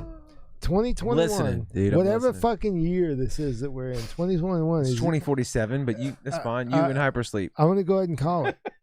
You guys got the Golden Award. I 2021. got it right here, dude. 2021. And Thomas Hugh, This ain't about Thomas. Dustin Lanier, the Joe Franklin, they'll all attest to this. Yeah, they'll tell all us. attest to this. Fucking- This is the year of Phil. It is a year of Phil, but why hasn't Phil give us the fucking shit we want? I'm about to. I'm working on All right, it. let's go. I had to dip into the bank account. I'm going to post my bank account at the end of the show. And you're going to see the amount of money that I have in that account that I've raised. This isn't about money, Phil. It's all about money. This Come is on. social equity. All right, you're the only. I don't know what that means. You're high level, dude. You're the only high level dude I've ever been around. I appreciate that. That's the truth. So while you were, I'm gonna stop this for Yeah, a second because yeah, I just well, thought about this. You're gonna pause it. You're not gonna stop it. Okay, Yeah, yeah, we're I'm gonna definitely keep not going. gonna stop it. So while you were out there doing whatever you were doing, That's none of your business. exactly. Hmm. They asked us about February 3rd, and do we plan on having anybody in the studio? Why don't you guys come be on the show Oh, shit, February Mitchell, what do 3rd? you think That's about so that, fucked Mitchell? up because What do we you think didn't. We about didn't. that, Hey, Mitchell? we didn't plan this, but honestly, I was thinking about this earlier. Our first in the studio show, you fucks. I was gonna put you on the spot, but y'all need to be the guest and a musical guest. Whether that's you on the drums, because I don't know if I'll have like electric drums in there or not, or nothing. I'll bring them. You're gonna do it. Yeah. Yeah, Seriously? we're confirmed. Y'all be the Confirm it. first guest. Pencil it in. Don't fuck with me now. Pencil it. You just broke your own microphone. Pen- All right, here's it. This dude broke his own microphone. Take it to 11. It's all that testosterone. Here's what we're gonna do. I'm so hyped up right now. I'm so hyped up. This is You the got him craziest excited. shit. We're drinking. I'm drinking Coke Zero. We got fucking Garrison Brothers whiskey going on. Here's what we're gonna do. Here's what we're gonna do. I'm gonna bring it. I'm gonna take it to the future while we bring it to the past. The first show we ever did, correct me if I'm wrong, it might have been the second. I don't know numbers. We did an open mic night, didn't we not, on the first one? Well, yeah. It was an open door. Anybody Correct. who wanted to come, and that's what we're gonna do. Be on the show. That was the most fun I've had on all of our live streams, and it didn't get the most views, but it was the most fun we had. So our first live stream from the new studio is going to be an open curtain call. Anybody wants to show up can show up, but y'all are going to be the guests. Good with that? Yep, I'm good. Mitchell, are you good? Mitchell, don't look nervous, dude. Mitchell looks nervous. He looks nervous, dude. He looks nervous. Yeah, look at that shirt. Hey, my wife bought me this shirt. It's got guitars on it. I'll talk to her about it. I'll go. I'll go. Somebody said light the weed candle. We didn't bring the weed candle. We brought the whiskey candle. It's lit. Illegal it's shit. Lit. Where do you buy microphone arms at? That's what I want. It's called Amazon. Who built this piece? Hey, and we're also not going to do that show on a fucking Sunday. We're doing that on a Friday or a Saturday. It's February 3rd. It's already in the books. What day is that? It's a fucking Wednesday or a Thursday. That's bad news. We weren't gonna do it. We weren't gonna do it that weekend because of the Super Bowl. For all Jared's patience. Yeah. So February 3rd, we've already got a online guest booked. All right, we'll figure out the details later. This is getting weird. Shout out to fuck. If y'all haven't Kevin's like, this is going to be a long episode. If y'all haven't hit that share button already, please do it. Yeah, please first light of all, up in the comments. First of all, if you haven't liked, and the fucking comments are lit up. I know, but I want to hear. I want to see a share button. Anybody got a share button in the comments? I got a bone to pick with a lot of people. Jared, check your messenger. There's so many people that watch this podcast. Probably about 62,000 people, and I have less than 600 likes on the KrohnKast Studios bullshit. page. It's not funny, Mitchell. You know, and if you're watching this right now and you haven't liked my page, the page, you're an asshole. I need you to give me something. Go to Exxon, go to Mobil, go to Citgo, whatever gas station is close to you. Get a gas can, buy a can of gas, pour it on your head, light a match, and light a cigarette. Because if you don't like this page, I'm going to show up at your house and fight you, and you're probably going to lose because I'm a trained fighter. Yes, there's no doubt. It took me a year and a half to like the sounds page. You're an asshole, though. You're an asshole. Jared went to hit invite all and saw my name. He's like, "What the fuck?" Probably $9.99 for a year, and this guy doesn't like the page. He's an asshole. Hey, Phil, go ahead. Seriously, are we gonna create a show? I think, honest to God, I'm out. I'm done with the sound. We're just gonna meet here. I'm fucking quit tonight. Seriously, let's just do me and you. We talk about fucking. I don't know yet about the topics. It doesn't even important. It doesn't matter. Fuck, I just got fired. I got the name. I got the name. It's okay, Kevin. I got the name. We're gonna do our own show. Taking it to 11. We can do that, or it's called Harris Cast, or we can just call it the Phil KrohnKast podcast. Cast Past. Or we could call it sounds like an adult diaper. It would be hard to fit that on a shirt, but we could figure it out. Yeah, we can start a .com, boyswithnoshirts.com. Like, we could do that. Right? I'm gonna whoever look. I bought this mic arm on Amazon, and I'm gonna leave it with you. You gotta get those high quality arms, like I got. These road arms, dude. This ain't so road. sick of it. I'm holding this shit. No, you gotta get these high quality. Yeah, you gotta get the ones that I got that are springless. Dude, I'm about to get fired. If you guys want to plug anything, now is the time to do it. What do you mean though? Is that? Do you mean promote? Or does he mean the other kind of shit? Not your butt. Okay, all right. Plug anything. I would just, Kevin, what do you want to do? The Sound 228 radio app. It's on Google. It's on Apple. You can download it. Please do check it out. We're playing hard rock. We do a lot of crazy shit. We got some specific shows. Kevin does Good Hair Day on Friday nights. Friday nights. Friday nights is a show called Got You Covered, where it's an hour of nothing but fucking cover songs. It's rock bands doing cover songs. Mm-hmm.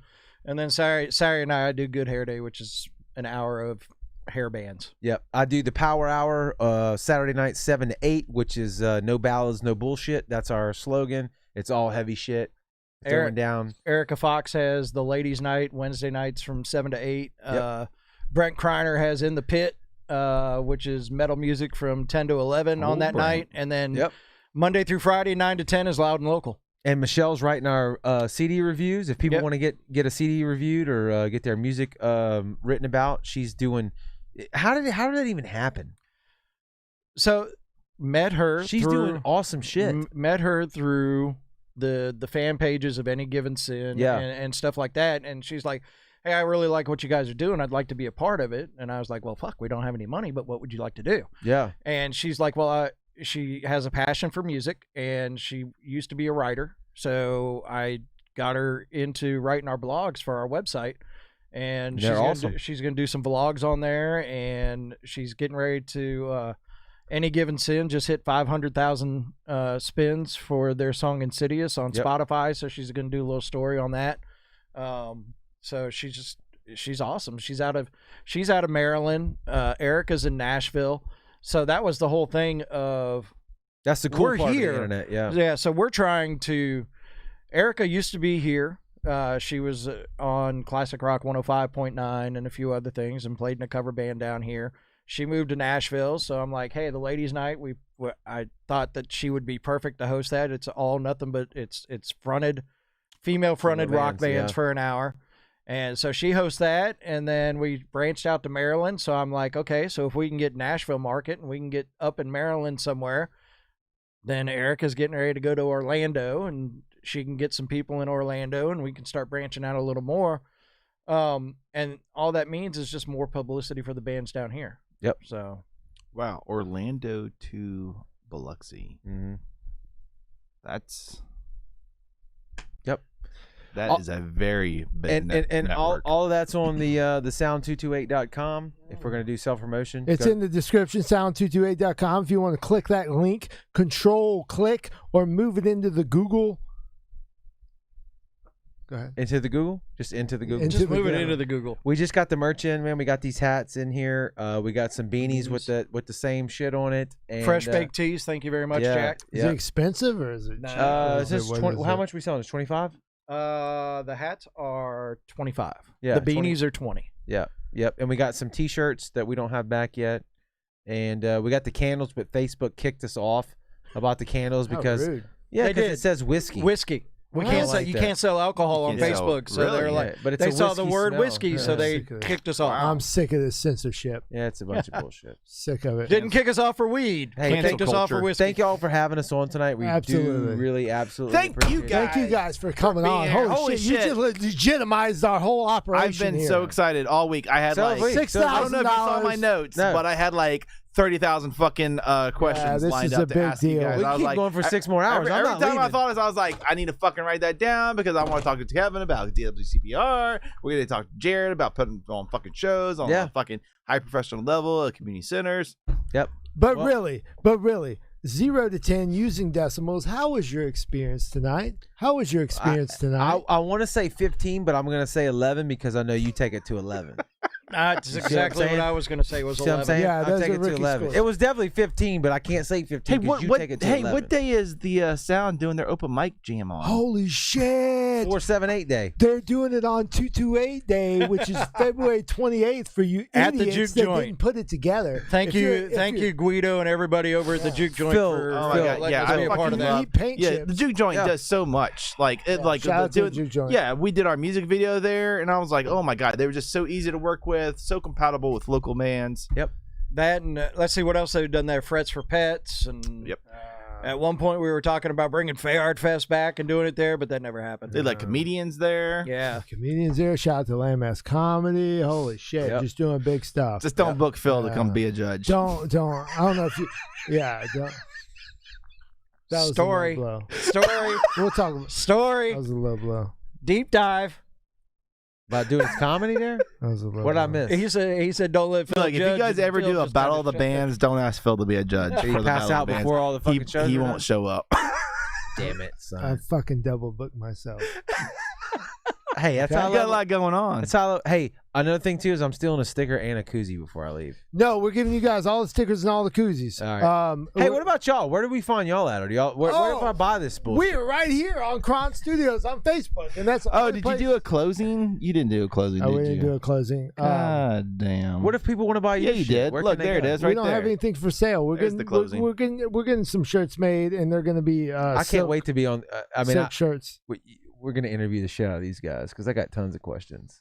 Write them down. Serious. Put them on your phone. I don't have to put them. I put it in this motherfucking treasure trove and lockbox of ideas, dude. Right? You see what I'm saying? Kevin's looking at me like he knows it's full of shit because Phil's looking like he's worried. Kevin sends me 16 text messages a day that Let's says, put it back "Hey on. asshole, I already told you this." So I know. Hey, it'd be like, hey, so and so's going to be on the show. Do your Yeah. fucking homework. I don't need to do homework. I already know everything, asshole. Because he's a musician, Yeah, Kevin. I'm an entrepreneur. I'm a thinker. I'm a free thinker. Okay. Anyway, we're gonna have you guys on. It's gonna be great. We're gonna have sandwiches. There's gonna be chicken fingers. Phil loves sandwiches. Just cut the crust Not off. as much as I do. Cut that crust off. That what crust? Cut No, the you gotta crust eat the off. crust. It's got all your I get vitamins and offended. nutrients. Phil's, There you go. Phil's been helping out with Red Radio. Red Radio does catering for all their guests because it's like an Holy all-day shit. thing when they film. Next level shit. And Phil fucking shows. He's like, "Oh god damn, you got all these sandwiches and chips. Holy Jimmy John. shit!" Well, I was like, "I know you need to step it up. Stop fucking buying So- people liquor. You need to fucking get some pizza in here." We catered our shit. You would never. I'm always surprised at shit like that. So the first show we did, the Summer Throwdown, we had the community center has 2 dressing rooms, so Yeah. we put fucking food and shit up Yeah. in the dressing rooms, and the bands got up there like, "Holy shit, there's food!" Yeah, And we're I'm like, fucking right. We're a high level production, It's a dude. big deal. right. Even There if you it's go. just a, There you even go. if it's just a vegetable tray. I'm so mad my microphone arm fell off. I don't know. Fucking- Did you fuck it up or did it fall off? Nah, Honestly, it's God. cheap. It's all the Chinese, these testosterone. communists. I was gonna say, did you ever put testosterone on a vegetable tray? Holy, that's a great idea. It is a great question. That's a great Could idea. you answer it? Because broccoli is a superfood. I want you guys to look at me in the eye right You should now. tell us about corn. Tell us about corn like you told my son about corn. Uh-oh, I here we want go. you guys to look at me in the eye right Yes. now. Thank you guys for coming on. Hey, it's Oh, been thank our you. Holy pleasure. shit! 100%. I hope this was a 10 out of 10 experience for you. It was 11. Tell everybody this is You're lucky this is a Sunday. Stop. If this was a fucking Saturday or a Friday, dude, I wouldn't leave. I swear to God. I wouldn't let you stop the live stream. I'd fucking take over all your computers. This would go on forever. Yeah. Until Mark Zuckerberg showed up and shut it down. Hey, he's about wouldn't- to show up. Just don't look at my Google history because you'll never grow up to be a man.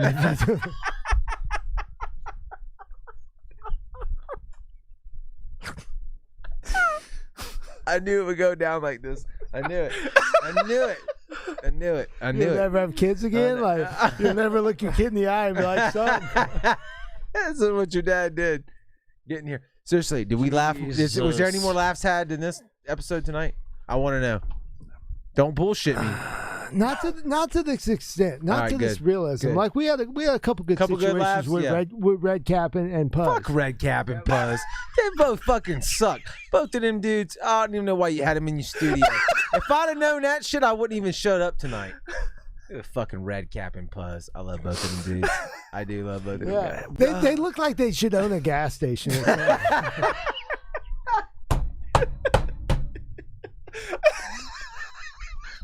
I can't. Why the fuck would you say They're that? selling, they should sell cigarettes for $0.25 a piece. Just when I keep going like this. Yep, it's your alternator. Yep, definitely an alternator. I love the motherfuckers, both of them.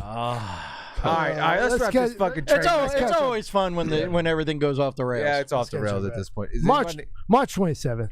We got the big small time the show. Return of Dark Horizon. As a 3-piece. I'm gonna stutter, dude. You do it. The Return of Dark Horizon. Silent Trust. Northern Light Suplex. Hissing Fetus. Which is a horrible. Please change that. No, I will never. Jesus Christ. Jared Cecil came up with that name. The and First that's the Baptist best Church is fucking never name going to sponsor I us. ever heard for a band. Ex Bastards, be there March 27th. We're gonna celebrate the Sabbath of Phil Kron. Thank you guys so much for coming thank y'all on. for guys. having us, For, man. for real. Thank This was you. awesome, For real. dude. Thank you guys. We're gonna post this everywhere. Thank you guys. The sound 228.com. like my page or set yourself on fire. Seriously, set yourself on fire if you don't like this shit. I'm sick of it. We're under 600 likes. We're 6 years into this bullshit. 6 years. God damn. Hey, thanks, guys. We'll see